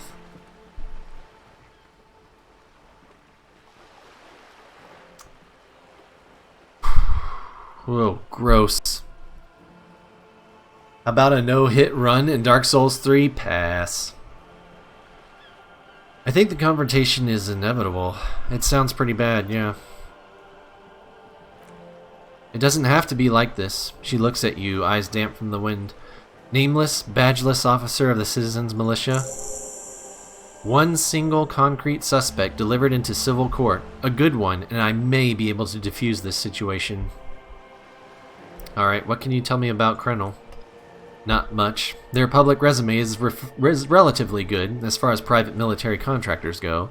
I believe they were once called Downwell. They boast a long list of clients: Saint Baptiste, Welchman Lawrence, Indracht. A warning sign, however. The operations concerned all take place in third or fourth world countries. Guarding facilities, escort missions, and such. Meaning they're used to operating in war zones. Yes, all the good conflict corridors, Supermundi, Yisit, the Seminese Islands, countries that don't have a good record reporting atrocious military conduct on their soil. Okay, anything else you got on them? Sadly, no. Before this happened, I had little interest in them. Now that I do, I don't have the resources, she thinks. If you still have access to the ICP's database, you could run a better background check than I ever could. It may take some time, though, she thinks. Do you know a lot about the inner workings of the RCM and the ICP, ma'am?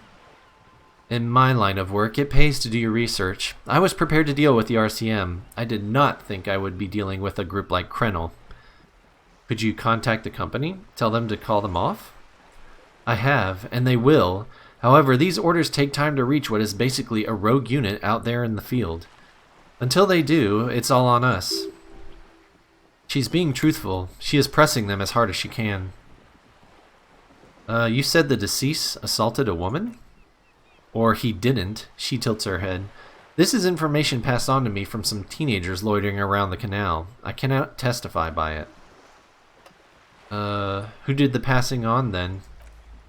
The remaining contractors. Their tribunal. It's what they believe. What did these teenagers by the canal say?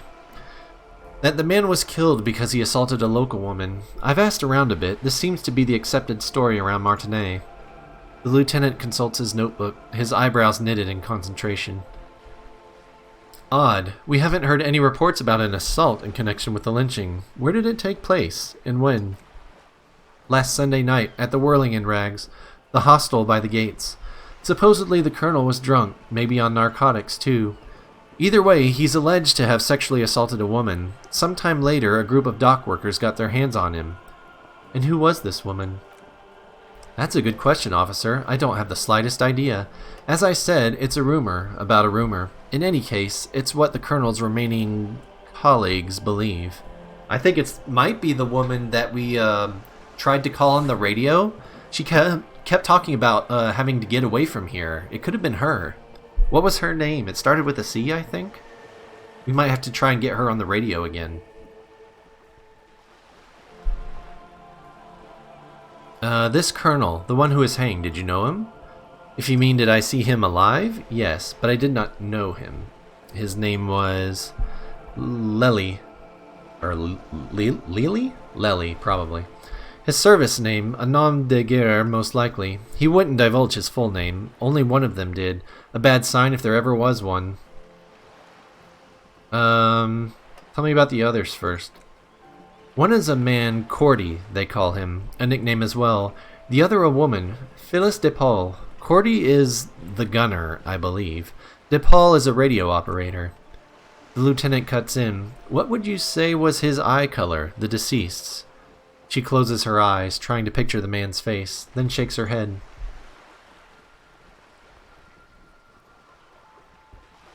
I can't remember. There's a pang of regret in her voice. The lieutenant was testing her, asking a small detail first to see if she knew him better than she let on. She passed. That's all right, ma'am. Anything else? Nationality? What would you say was his age? He was 40 or 50. It's hard to say which. He had a combat injury on his lower jaw. It made it difficult to estimate his age or gauge his facial expressions. Indeed, this matches the dental reconstruction we saw on the body, he says to you, then turns back to Joyce. What else? Nationality? Accent?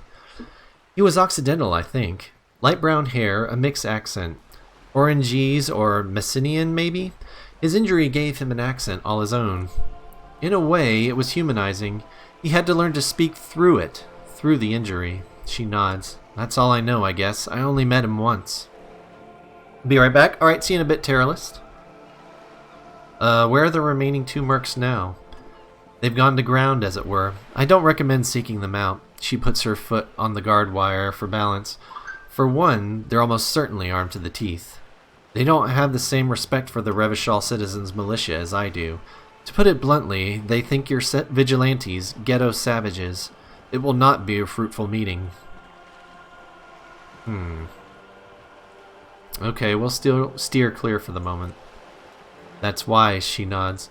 Our goal is to avert catastrophe. Besides, she sighs, you're likely to encounter them sooner or later. How much time do we have? Until the executions start? Truthfully, I don't know. It depends on their progress identifying the members of the lynch mob, and their impatience. They don't report their progress to you? Not on this matter. I'm afraid they consider this a personal initiative. There is a brief silence. Seagulls squawk over the bay. It's a matter of days, not weeks. That's enough for now. I am sorry to have been the bearer of bad news. If there is anything else I can help you with, please ask. Now can you tell me about these tattoos? Of course. Excuse my hesitation before. She reaches over the guard wire and takes the photo, holds it in her hand. For about half a minute, in silence. It is taken with a Trigat not long ago. This is the man's upper body. There were no more markings on his hands or legs. Stay quiet, observe the woman's expression. Her mouth is relaxed. The accordion lines near her mouth vanish. The pearls of her eyes move slowly on the photo's surface. What do you think? Sorry, she breaks her concentration. I was trying to see if I can read the web of interdependencies between these points. The stars. She points to one on the photo paper. I can't, but that's how you read this story. The points themselves don't have letters, numbers, anything. Their size, location on the body, and distance from each other tells you what they represent. Say nothing. Port cities, on the oceans. This is an Orangese map of the waterways. A sailor's tattoo worn by wayfarers of the DeLorean century, as early as 300 years ago. The sailors would mark their bodies to map their travels. What is the use of this map? The sailor's soul would use it to fly back home if they should die abroad. This is a sort of contraption. To be reeled back in by. The silver cord, they would call it. What travels did the dead man make? Quite a few. Redifert, the Orangese capital, traditionally stands on the right shoulder. She points to it on the photo. He started somewhere near here, I think.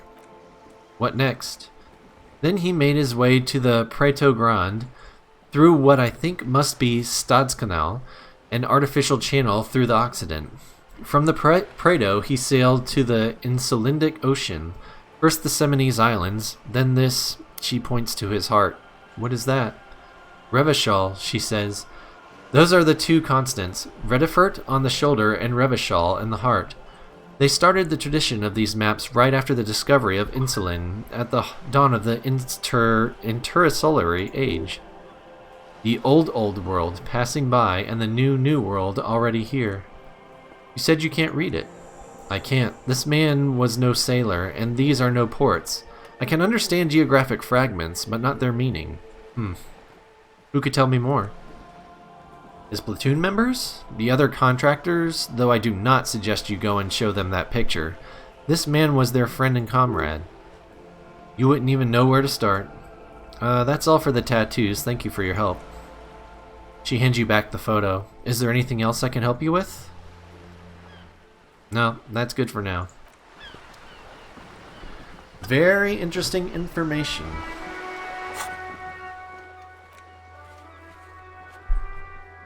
Wonder if there's anyone that we could talk to about that. Maybe the big guy up on the gate, the guard. Maybe he would know.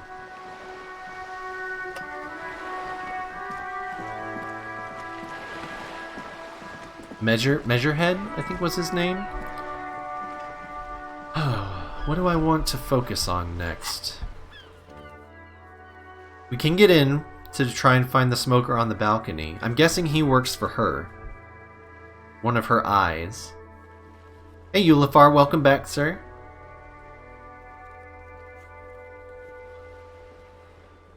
We can go back to Evrart and let him know that we opened that door.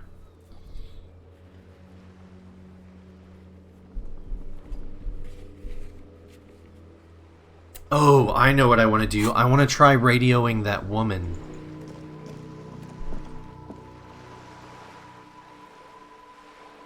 Up here, Piggo? What do you want? The streets will flow red once more. A great torrent rushing down Rue d'Esperance.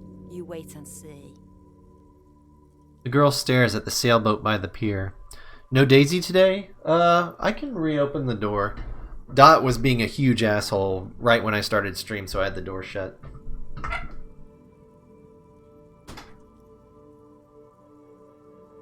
Oh no. Of course Dot is right here, so are you gonna be good this time? You gonna behave? Come here. Where are you? Dot says, hey everybody. Sorry for the lack of kitties this morning. I was being an asshole earlier. Because I'm a jerk. I'm a tiny little furry jerk. Dudes, are you gonna behave now? You wanna sit in your spot and be good? We'll see. And I saw that you redeemed a treat for Daisy. We'll see. She'll probably show up at some point.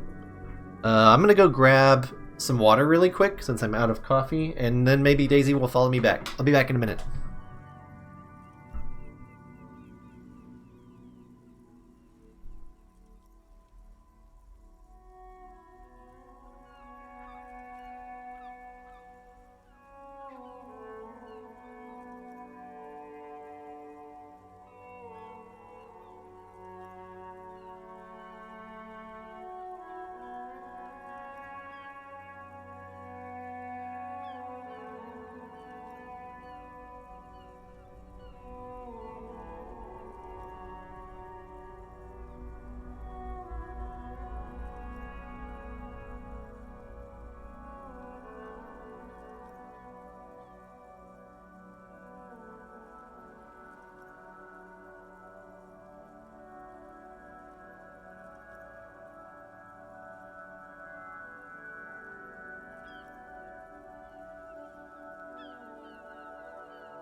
Alright.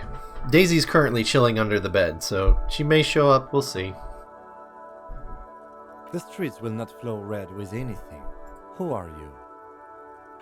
I'm Cindy the fucking Skull. What else do you want to know? Date of birth? Blood type? The last time I was tested for Hep C?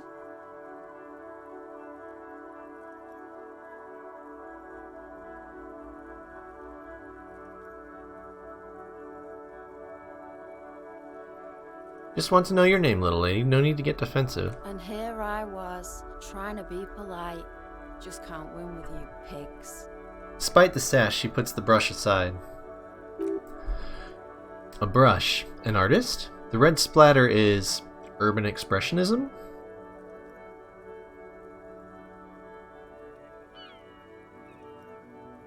You keep looking off to the side. What are you looking at? She turns her head to face the coast and nods disdainfully toward Joyce, performing maintenance on her boat. Hatred? Disgust? It's difficult to tell which of the two is more present in her girlish features. The woman on the boat does not notice her staring. She hisses, "That Ozon whore! Someone's got to keep an eye on her." Ozon is an archipelago 2 days' travel away from Revachol. Its moneyed residents, used to posh restaurants and upscale boutiques, rarely have reason to visit Martinez. You mean Joyce? On a first-name basis with her, are we? Piggy's moving up in the world. Why all the negativity? Have you got a crush on her? Aching for an opportunity to defend her honor? I just wanted to know what your problem was. What are you doing to the wall? Can't you tell? I'm painting a beautiful mural, an aerograffito visible from low orbit. She studies the wall, suddenly pensive. I haven't really started it yet. I'm waiting for the right words. So you don't know what to write? Have you ever tried your hand at graffito? When faced with a blank wall, most people write unimaginative stuff like "Pigs go home" and "Mona was here." We rarely see pigs around here, though, just union cads, and my name's not Mona, so... I have an opinion on this. Want to hear it? Yeah? I love public art. Don't mind us. Keep doing what you're doing. Thanks. I'm sure the inspiration will come to me now that I have an official RCM stamp of approval. She means the opposite. Do you know anything about the recent murder? She wrinkles her nose. I ain't no snitch, Pigstein. Go forth and forage in someone else's shit. No shortage of squealers in these parts. Actually, there is a shortage of people who talk to us in a normal, calm, informative manner. We weren't put on this earth to make your life pleasant, fucko. Catch you later, Sydney. Watch your back, ungulate. You've got eyes on you. Thanks, Cindy. Super helpful. Alright, let's go back to the car and try and get what's-her-name on the radio. Because I think it might have been her that was assaulted. If we can confirm that she was assaulted, that's another piece of the case in stone. Go ahead and save here.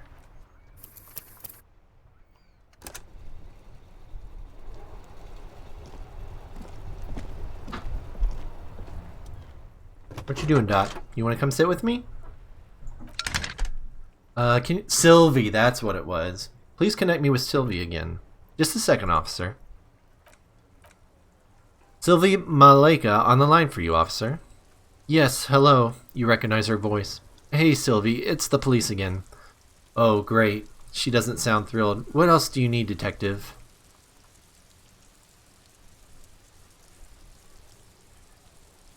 Shit. It's not a line of... Oh, maybe it's a line of questioning under here? Man, I very much doubt she can answer these, but let's ask. Have you seen my badge? Yes, I know who you are. You're a police officer. The law. This exact conversation has happened before. Establishing authority before this young girl seems to have been important. Wait. Establishing authority before this young girl seems to have been important to you in the past. Don't go there again.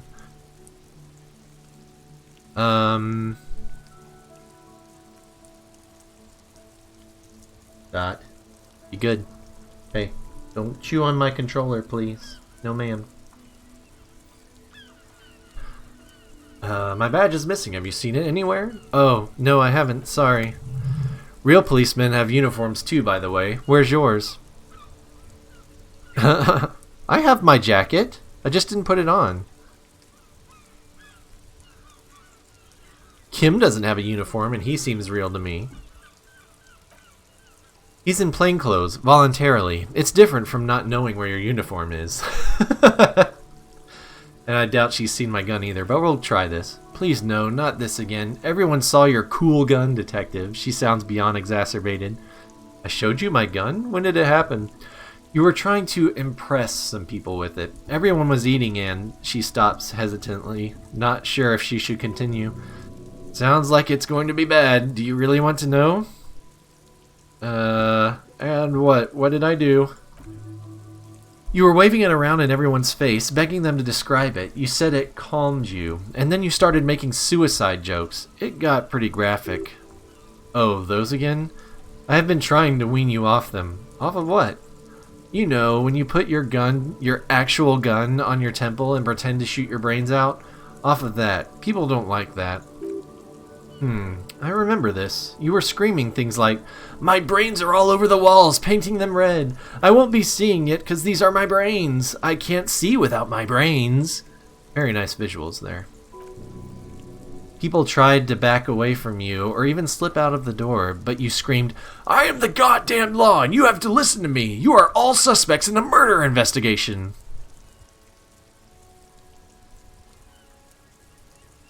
Okay, I don't know what to say. Me neither. Yes, but what happened to my gun? No idea. All I know is, next you were waving around money instead, saying things like, "Big bucks cannot lie," and "Guns can't buy money, but money can always buy guns." It almost looked like you pawned it, but believe me, I did not ask, she sighs. Oh my god. We are such a fuck up.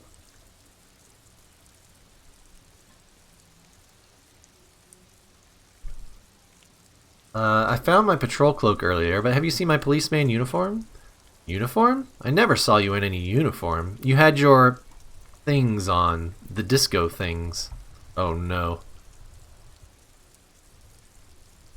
Do you know how my paperwork ended up in the trash container behind the whirling? Well, there's an uncomfortable pause. You tried to jam it down the toilet, sir, clogging it completely. After I had unclogged the toilet and retrieved the paperwork, I threw it out in the trash, thinking you didn't need it. I am sorry about that. She doesn't sound like she's actually that sorry. Anything else, detective? I wonder if we can go down this line again. You mean, why did I leave the bar? You can hear her tense up on the other side. Honestly, I'm not really comfortable discussing it with you, sir. Why not? So we're going down the same line. Get away from whom? You know whom. Alright, I won't push you on this. Are you ever coming back to work? Alright, crap. Damn. Alright, well, we got a little more information about this stuff and our previous behavior, at least. I don't think we want to ask her out. Thanks. You hear the call breaking up on the other end of the radio, and then the already familiar voice. Anything else I can help you with, officer? I'm done with the radio for now. Damn. So that didn't give us the line that we thought it would. Okay.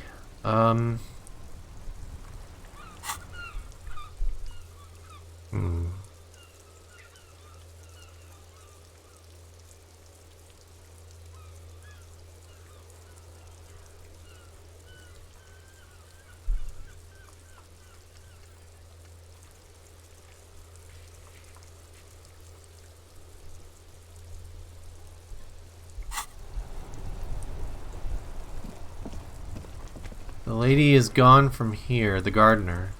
She's back in the alley? Because the body's gone?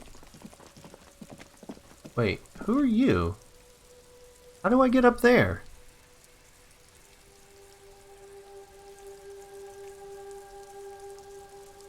That's the roof of the...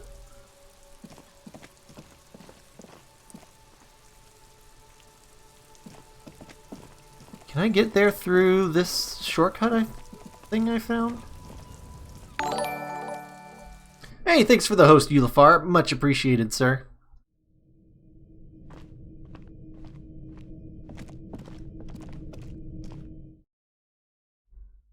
don't think this connects to that spot, but maybe it does and I don't remember.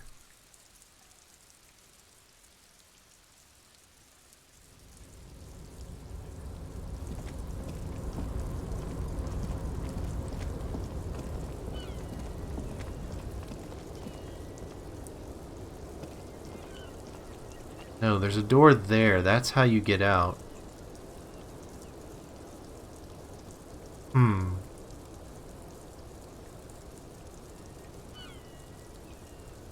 I don't think we've ever talked to her. She didn't look familiar. See if we can find a way out onto that roof. She might have been the one that called in the murder.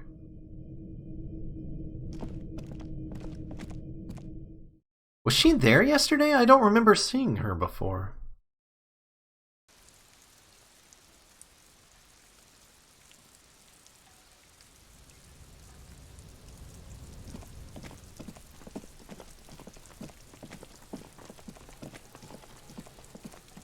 I'm pretty sure I would have noticed that.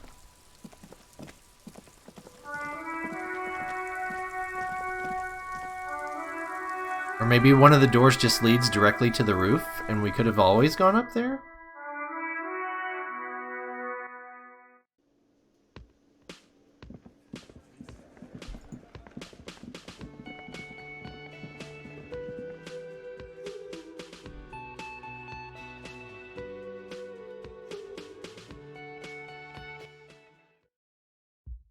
Let's see. What is this? Just knock? Door, room number 3, the door is closed. Knock? No answer. You hear the shower being turned on somewhere inside. Tremendous loneliness comes over you. Everybody in the world is doing something without you.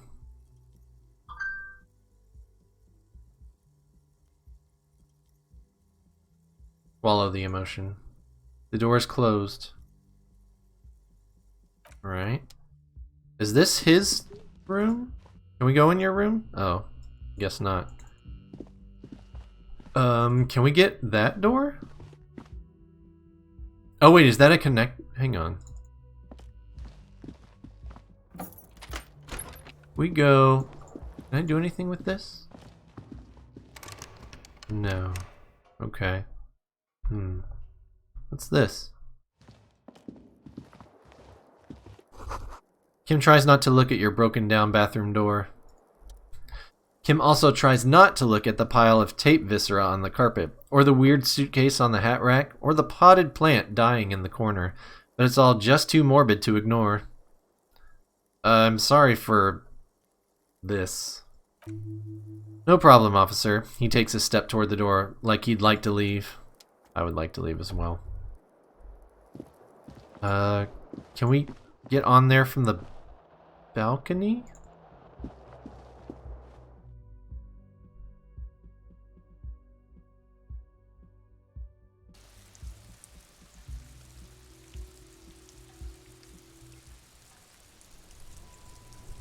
No.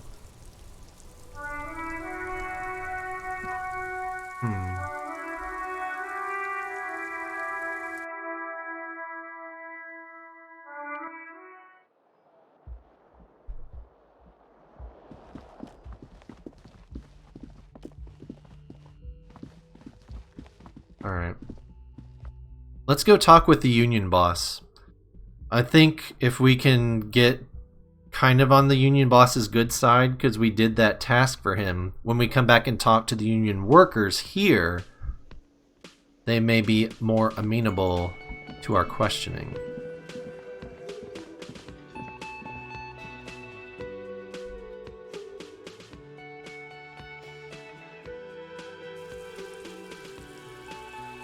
Also, we haven't talked with Measurehead. Let's talk with him too.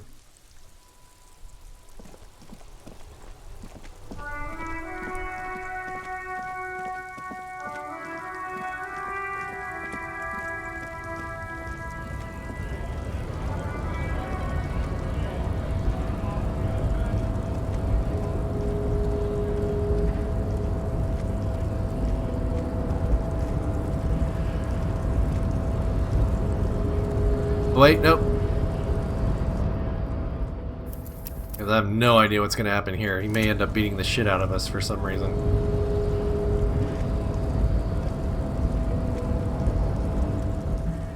Your body betrays your degeneracy. Agreed. Yeah, Measurehead. His body totally betrays his degeneracy.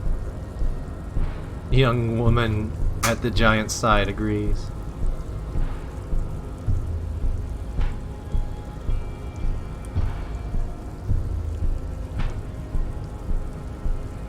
Say nothing, size him up first. Are you admiring my morphophysiology? A ripple of muscle passes underneath his skin. He lets you look. It must be frightening to stand in the shadow of this axial pinnacle. Be calm, Sandwich.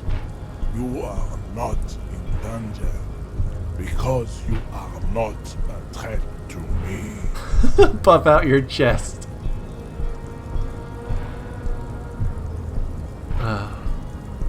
What do you mean my body betrays my degeneracy? You have succumbed to Al-Ghul. His face contorts in disgust, as if he were smelling a dead rat. You reek of it.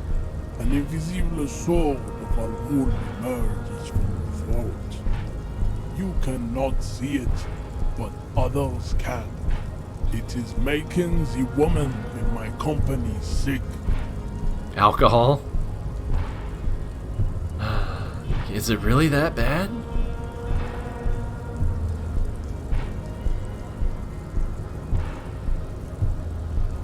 It's not good. It's not good.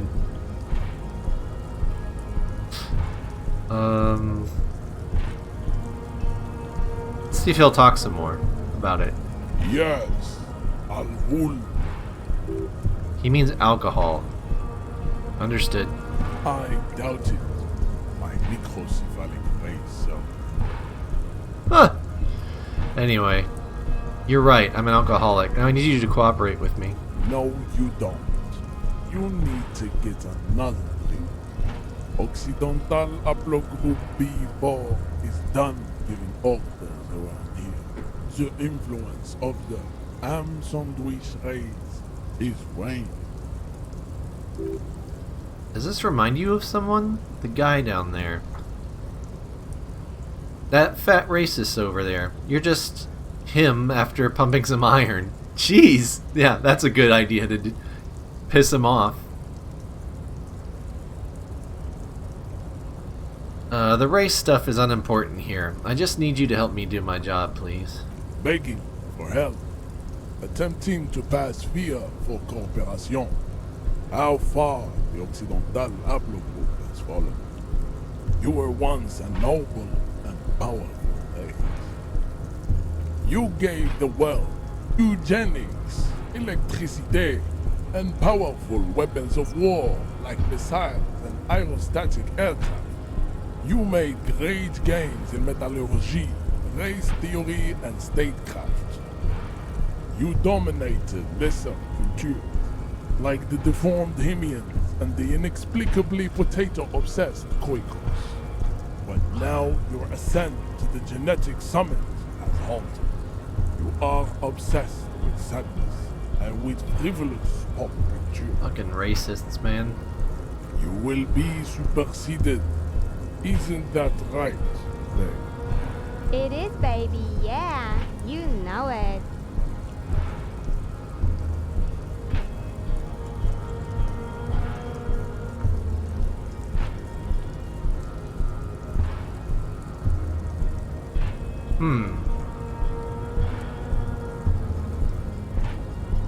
I wonder if this would make him more likely to converse with us? Be like, yeah, you're right. Now I just need you to cooperate with me as a police officer. Enough with this begging.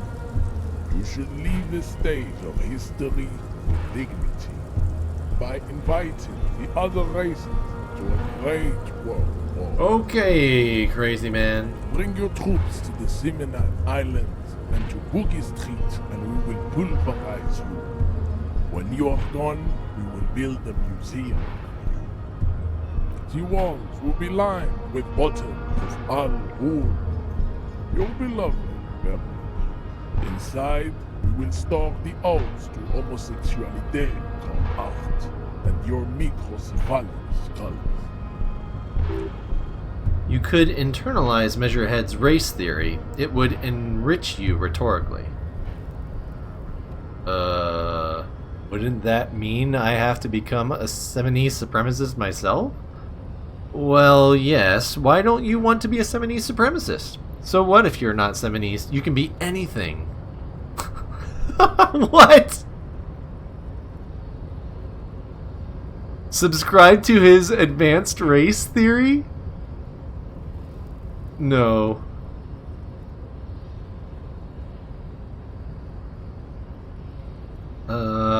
Isn't the union boss white? Don't be vulgar. White or not has got little to do with this. The race enigma runs much deeper than that. He turns his eyes towards the harbor, seemingly bored with you. Yeah, but you still serve him. How does that factor into your life? Mr. Clare is a man of vision and means. He has the will to confront international capital, something your race, naivistic communists, never did. Also, to serve is noble, it takes discipline. Your petulant individualism has only contributed to your race failure. It is lax and moronic. Individualism is my jam. My jam is a mysterious fourth thing, of which I will not tell you. Communism's pretty cool. I'm no communist.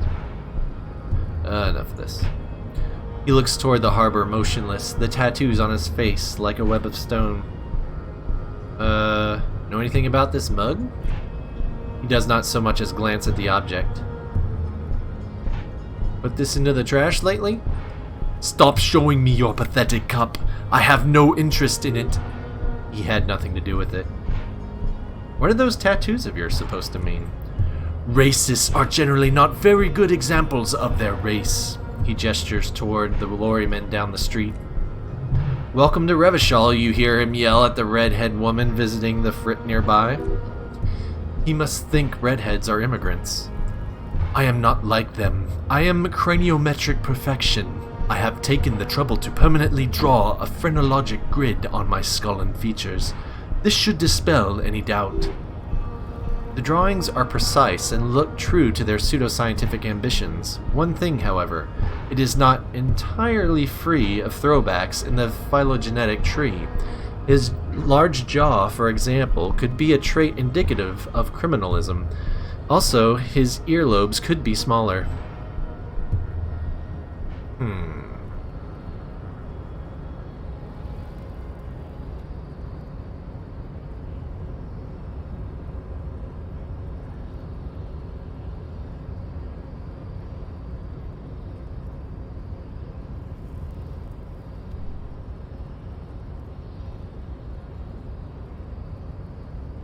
Oh man, I wonder if we start pointing out the flaws in his perceived perfection, if he's gonna beat the shit out of us.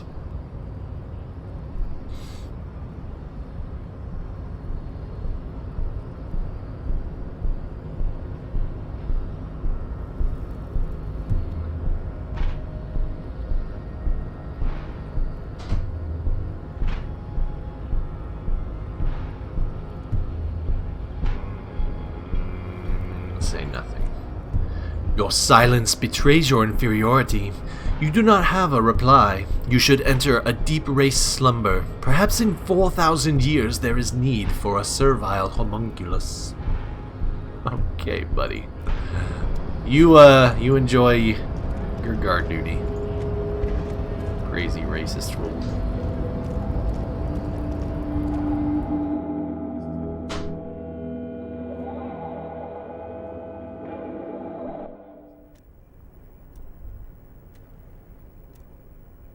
Was there was something that was locked in here, right?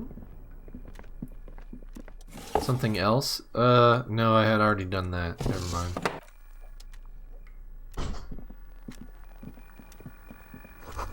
A giant ass print on the pillow and a pattern of coffee rings on the armrest. Someone is habitually chilling next to the radio.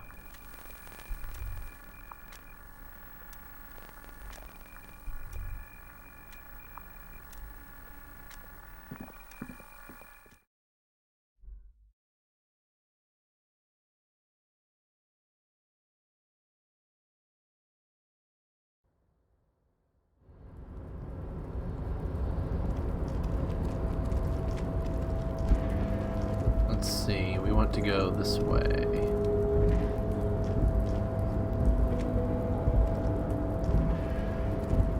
This way. We're here. Up there. I think? No, this way.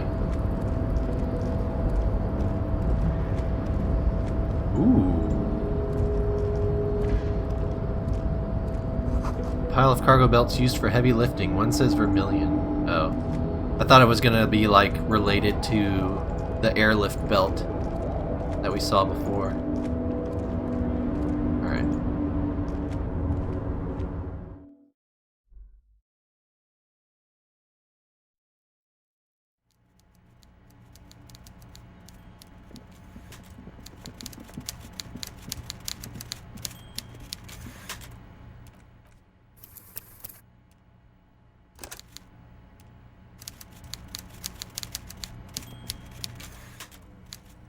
Mr. Dubois, every worker? He leans towards you, waiting for you to complete his sentence. Huh. Member of the board? Is a living god. Is an organ in the great state organism of war. Also, looks just like me. For himself! Member of the board? That's right, Mr. Dubois. I see the socialist democratic fervor now burns in your heart too. How can I help you today? Right. I opened the door you asked me. Can we discuss the murder now? I'm very glad to hear that, Harry, he says with a smile. One question. You didn't actually happen to stumble in and see what's inside the apartment, did you? He's trying to figure out if you're lying. The deal wasn't for me to go inside, so I didn't. You're right, Harry. You only had to unlock the door. He gives you a clever look, which you did, so we're all good here. He was testing you, and you succeeded. Now let's get down to brass tacks. It's time for men like me and you to figure out who's killed who and why. He pretends to roll up his sleeves. Real police work is gonna start happening now. I promise you, Harry, this is gonna be good. I've heard about a connection between the lynching and the strike. I'd like to hear what you know about it. By now, I'm sure you figured out who the dead man was working for. The bad guys. Wild Pines, sent to scare us.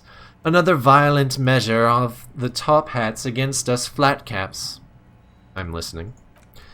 Harry, this strike is the culmination of many, many mistakes made by the Wild Pines group. They tried to shut the strike down by sending in armed mercenaries. You mean our victim? He nods gravely. A security contractor. Can you imagine that? Workers standing in peaceful protest, united in the spirit of fellowship. And they send hired killers to mow us down with machine gun fire. I'm talking beasts, hardened killers from proxy wars in Yusut, Semenin, Mirza. You name it, they've done it. Raping, killing, burning villages, killing little children for the Senorita Pineapple Company, Harry. Everything they did there, they brought over here. They want to turn Revachol into a third world slum. Honestly, the only thing they didn't do is kill the village elephant. Go on. Now, I haven't personally witnessed the brutalities out there. I have the luxury of staying in my container, you see. If I need to go somewhere, they just move my container.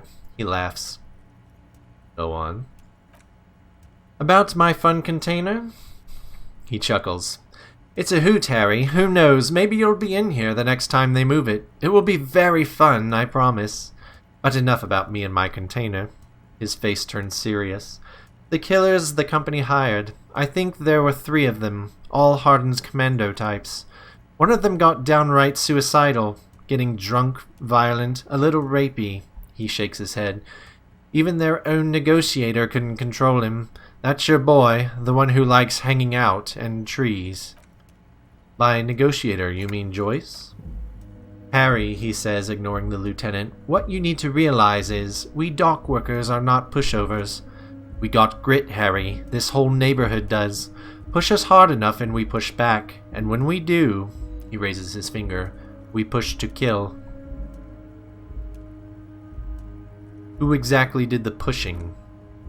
There's a militant wing inside the Union, a group of people whose duties don't involve manual labor, but peacekeeping in the neighborhood, making sure everything runs smoothly. That sounds a bit like organized crime.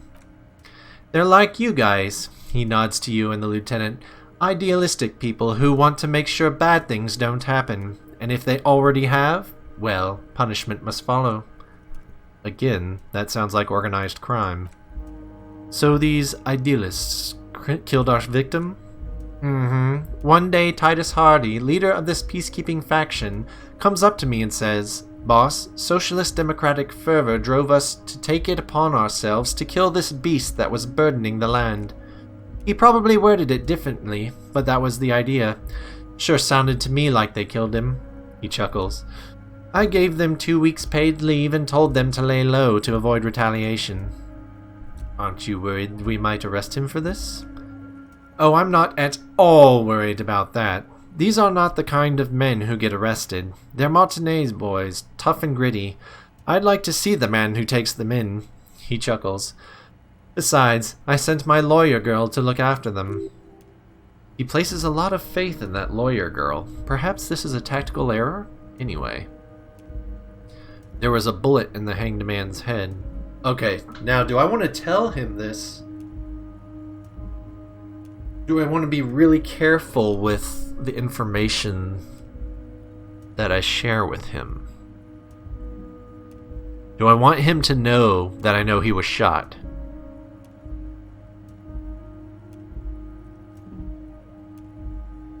Might skip this one for now.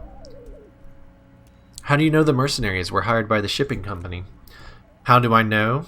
Let me tell you about these people. He slams his fist on the desk.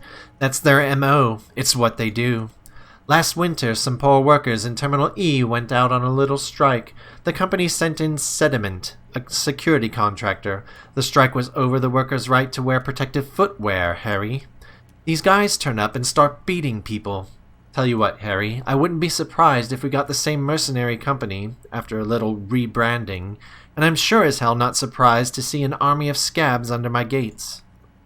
So you believe the scabs were organized by the security contractor? You said it.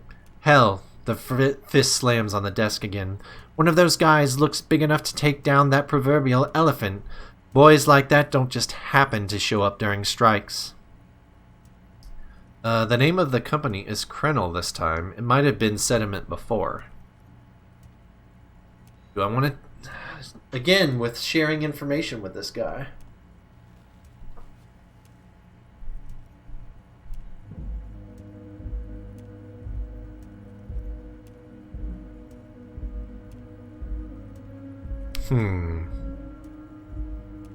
I wonder if he already knows.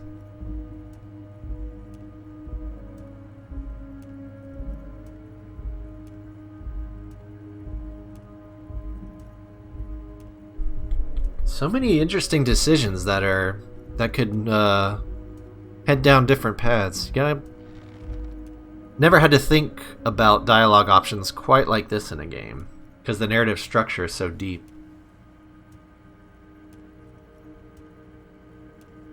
I think I'm fine telling him this one. The name of the company is Krenel this time. It might have been Sediment before. Of course, you're always one step ahead of me, Harry. I'm no genius. I'm in this position because people like me.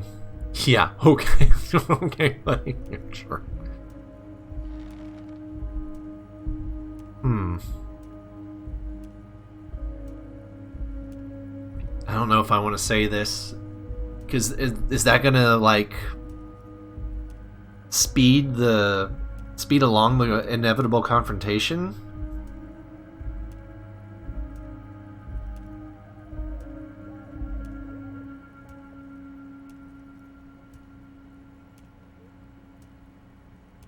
God.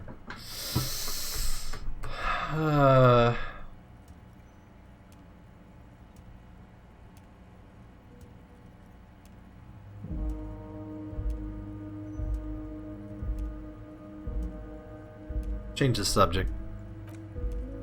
By all means, Harry, what's on your mind? You mentioned a lawyer girl.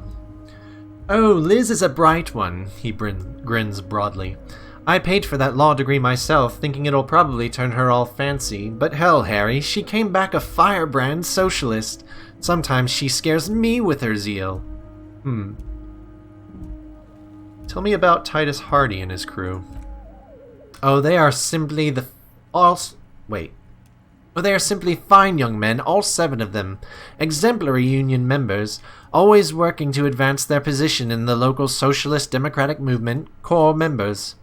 Old Theo used to run them, but things really kicked into gear when Titus took the reins and named the group after himself. He starts laughing. Gotta love his initiative. Interesting. Who's second in command? They're almost all of them great guys, born leaders. Whatever happened, I'm sure they only had the best interests of Martinet and Revachol in mind. Work with them. Hell, interview them, but don't fight them. They really are just like you, men who like beer, women, and some order on the streets. Where can I find them? You know what, Harry? He points both index fingers at you. I got a feeling they're gonna show up in full force tomorrow. The lieutenant marks something in his notebook.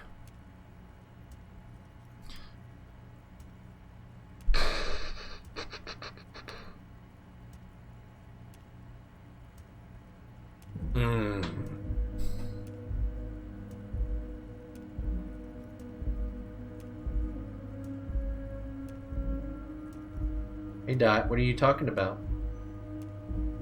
What are you meowing about, Missy?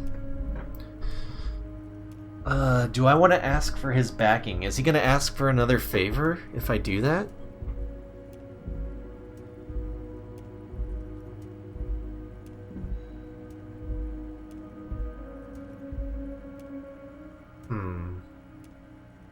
Asking for the Hardy Boys to cooperate would be possibly best to avoid, you know, the massacre? Well, I don't know. Because it's those other guys that are looking to execute everyone.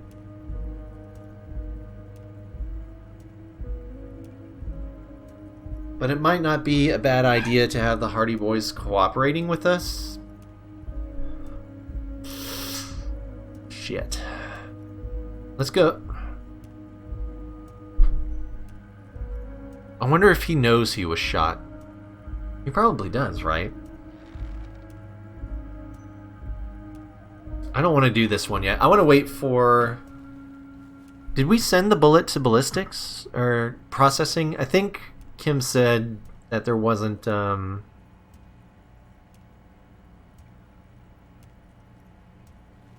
a chance to hear back from them.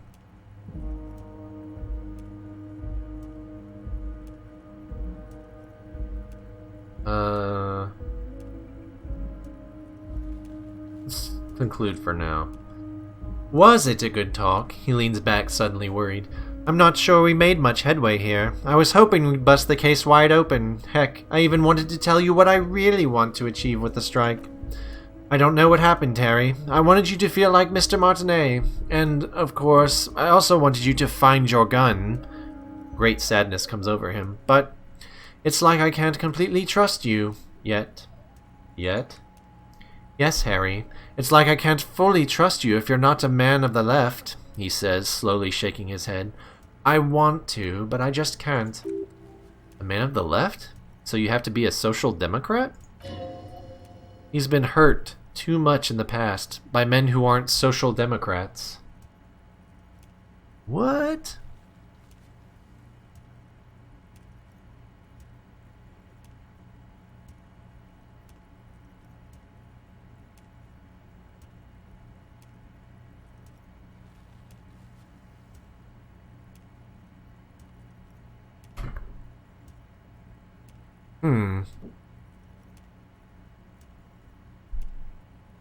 Patriot of Revachol? I don't like this one. And I don't really like that one.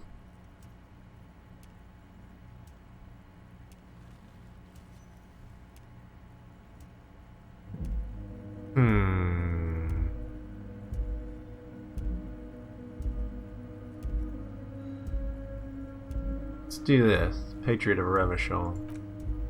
Just between us, I don't care for those lefty dinks either. He immediately changes course. It's all about power, and here's how we're going to get it. I need you to be my kingsman, Harry. Kingsman? Yes! Please, let's be that. And what would this entail? Once again, I require nothing unethical or illegal of you. You just need to get 2 little signatures on this piece of paper. He pulls out an envelope, and then mail it to my accountant in La Delta. What are these signatures for? I'm glad you asked, Harry. The Union is going to build a modern youth center in Martinez. He grins broadly.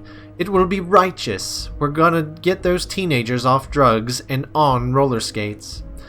There's a nameless little street on the coast with some old houses around it. Most people have already signed. I just need 2 more signatures to get this mission off the ground, Harry.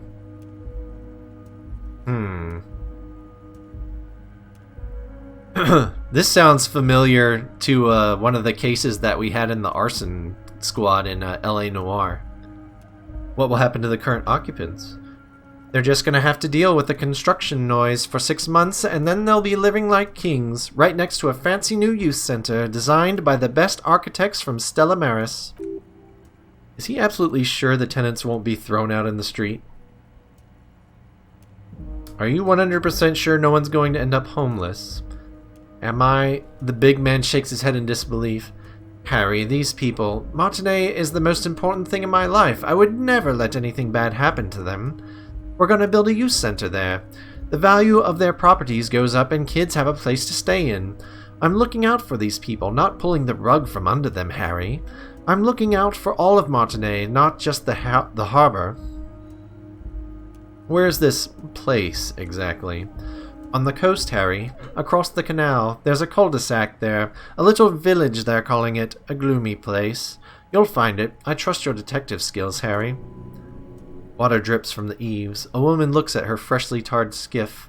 There's a pair of cavalry boots under the fish in the box, and the wind howls like a vicious spirit. Like a memory that we had? Kim, what do you think of this? It depends. I don't think what we just got from Mr. Clare was very useful. He studies Everard. But he thinks. It's your call. As I said, it weighs on me heavily. He bows his head in shame, then looks up and smiles. But once we get really talking, well, I'm going to hand you the keys to Martinez, and maybe even help you figure out who's behind this killing. He's saying as little as possible, as vaguely as he can, deliberately omitting things. God. I feel like he's just making us his errand boy and is not ever giving us any information.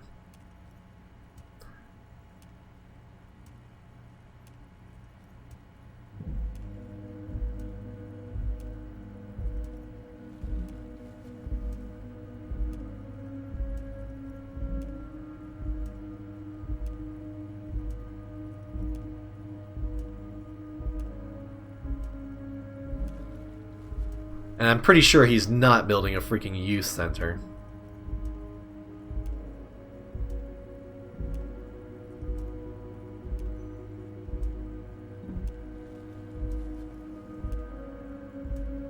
No. Perfectly acceptable, he smiles. No one's gonna force you into anything, but I don't know about that gun of yours. You see, I'm a vengeful man, Harry. Part of how I got where I am is that, well, I can be quite nasty sometimes. But the good news is, the moment you change your mind and want to look into this matter, just tell me, and we'll be buddies again. He smiles pleasantly. The lieutenant's eyes meet yours and he shrugs.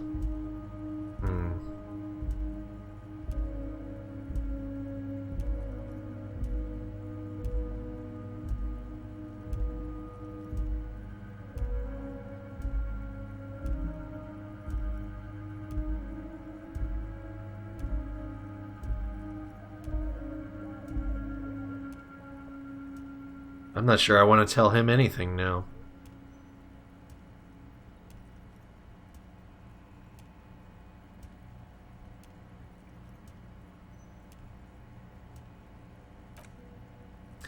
See you soon, Debardere. The big man raises his hand in farewell. Just kidding, but not too much. You're ahead of me on this plot thread? Funny because I'm on day 3 and have done a lot more than you. Really? That's interesting.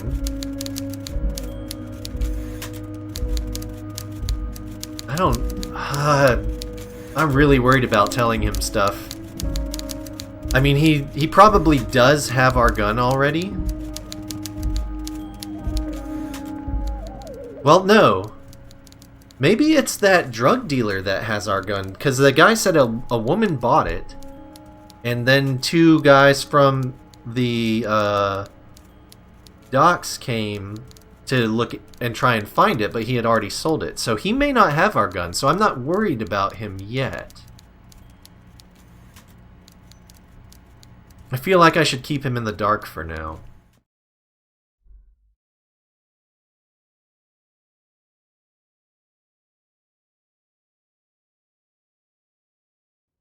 Oh, see a container you can't open, equip a pry bar. Where did we see that?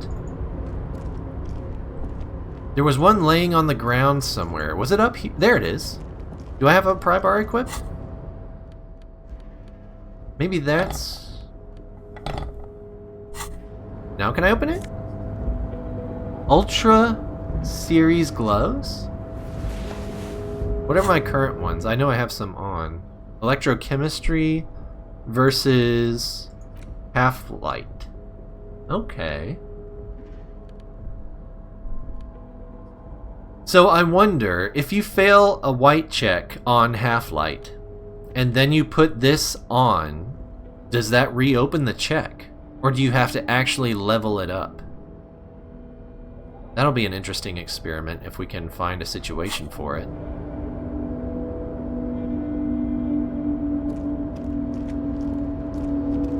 Oh, while whoops. I'm thinking about it. Let's put this, is that? -2 authority. Our authority is already garbage, isn't it? 2? Oh, it would take it to 0. Yeah, we don't want to do that.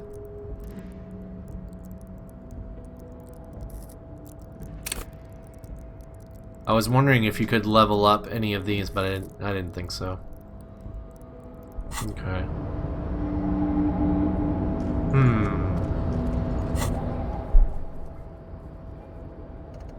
Maybe going after the smoker and trying to get some more information from him. Because he had a view of the murder. I think that's where we're going to head next. We're not going to have time today to talk with him, but we can at least make our way over there.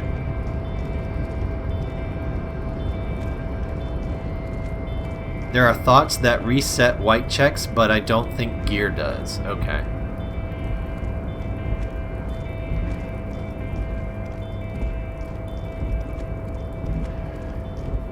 Yeah, I've had it happen where a thought has reset it. Just never had the opportunity to try with gear. This door?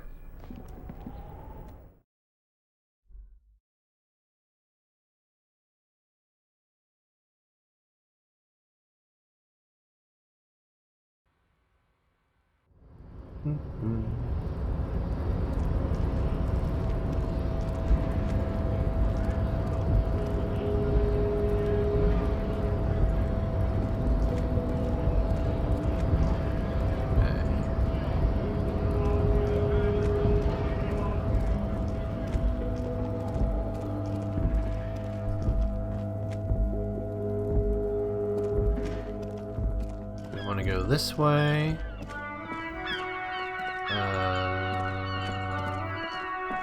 This way. Who are you?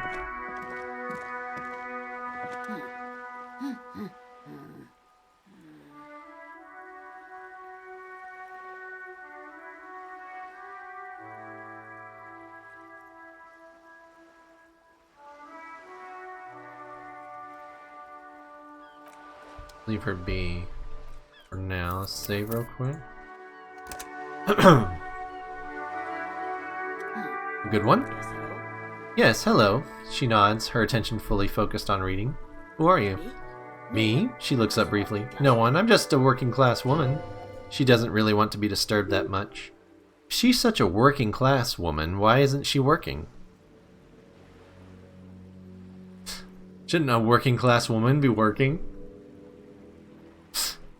Oh god. What are you doing? Looking for something to read. She reverts her attention to a worn out paperback. Phenomenal. Good, good. It is. It is.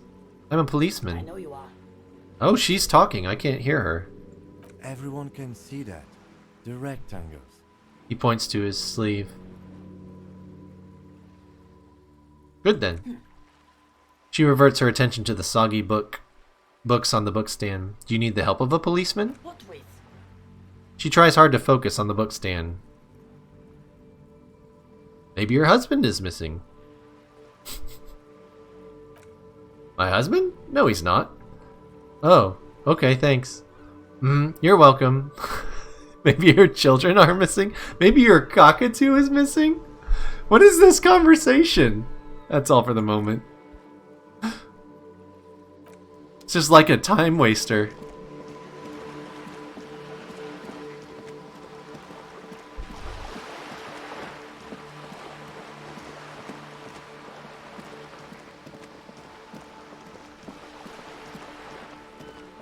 Alright, so wait. Did I open this? Ah, it was locked. That's right. I knew there was something else that was locked.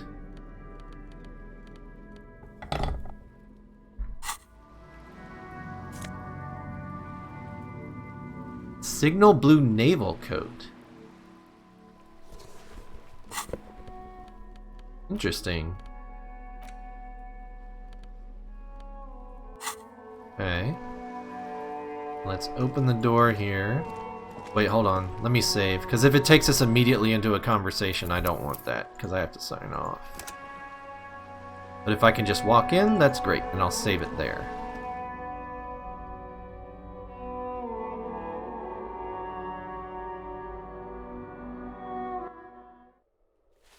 Okay, good. This is where we're going to pick it up tomorrow.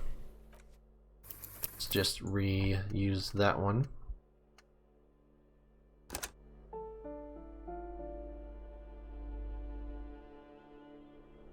Alright.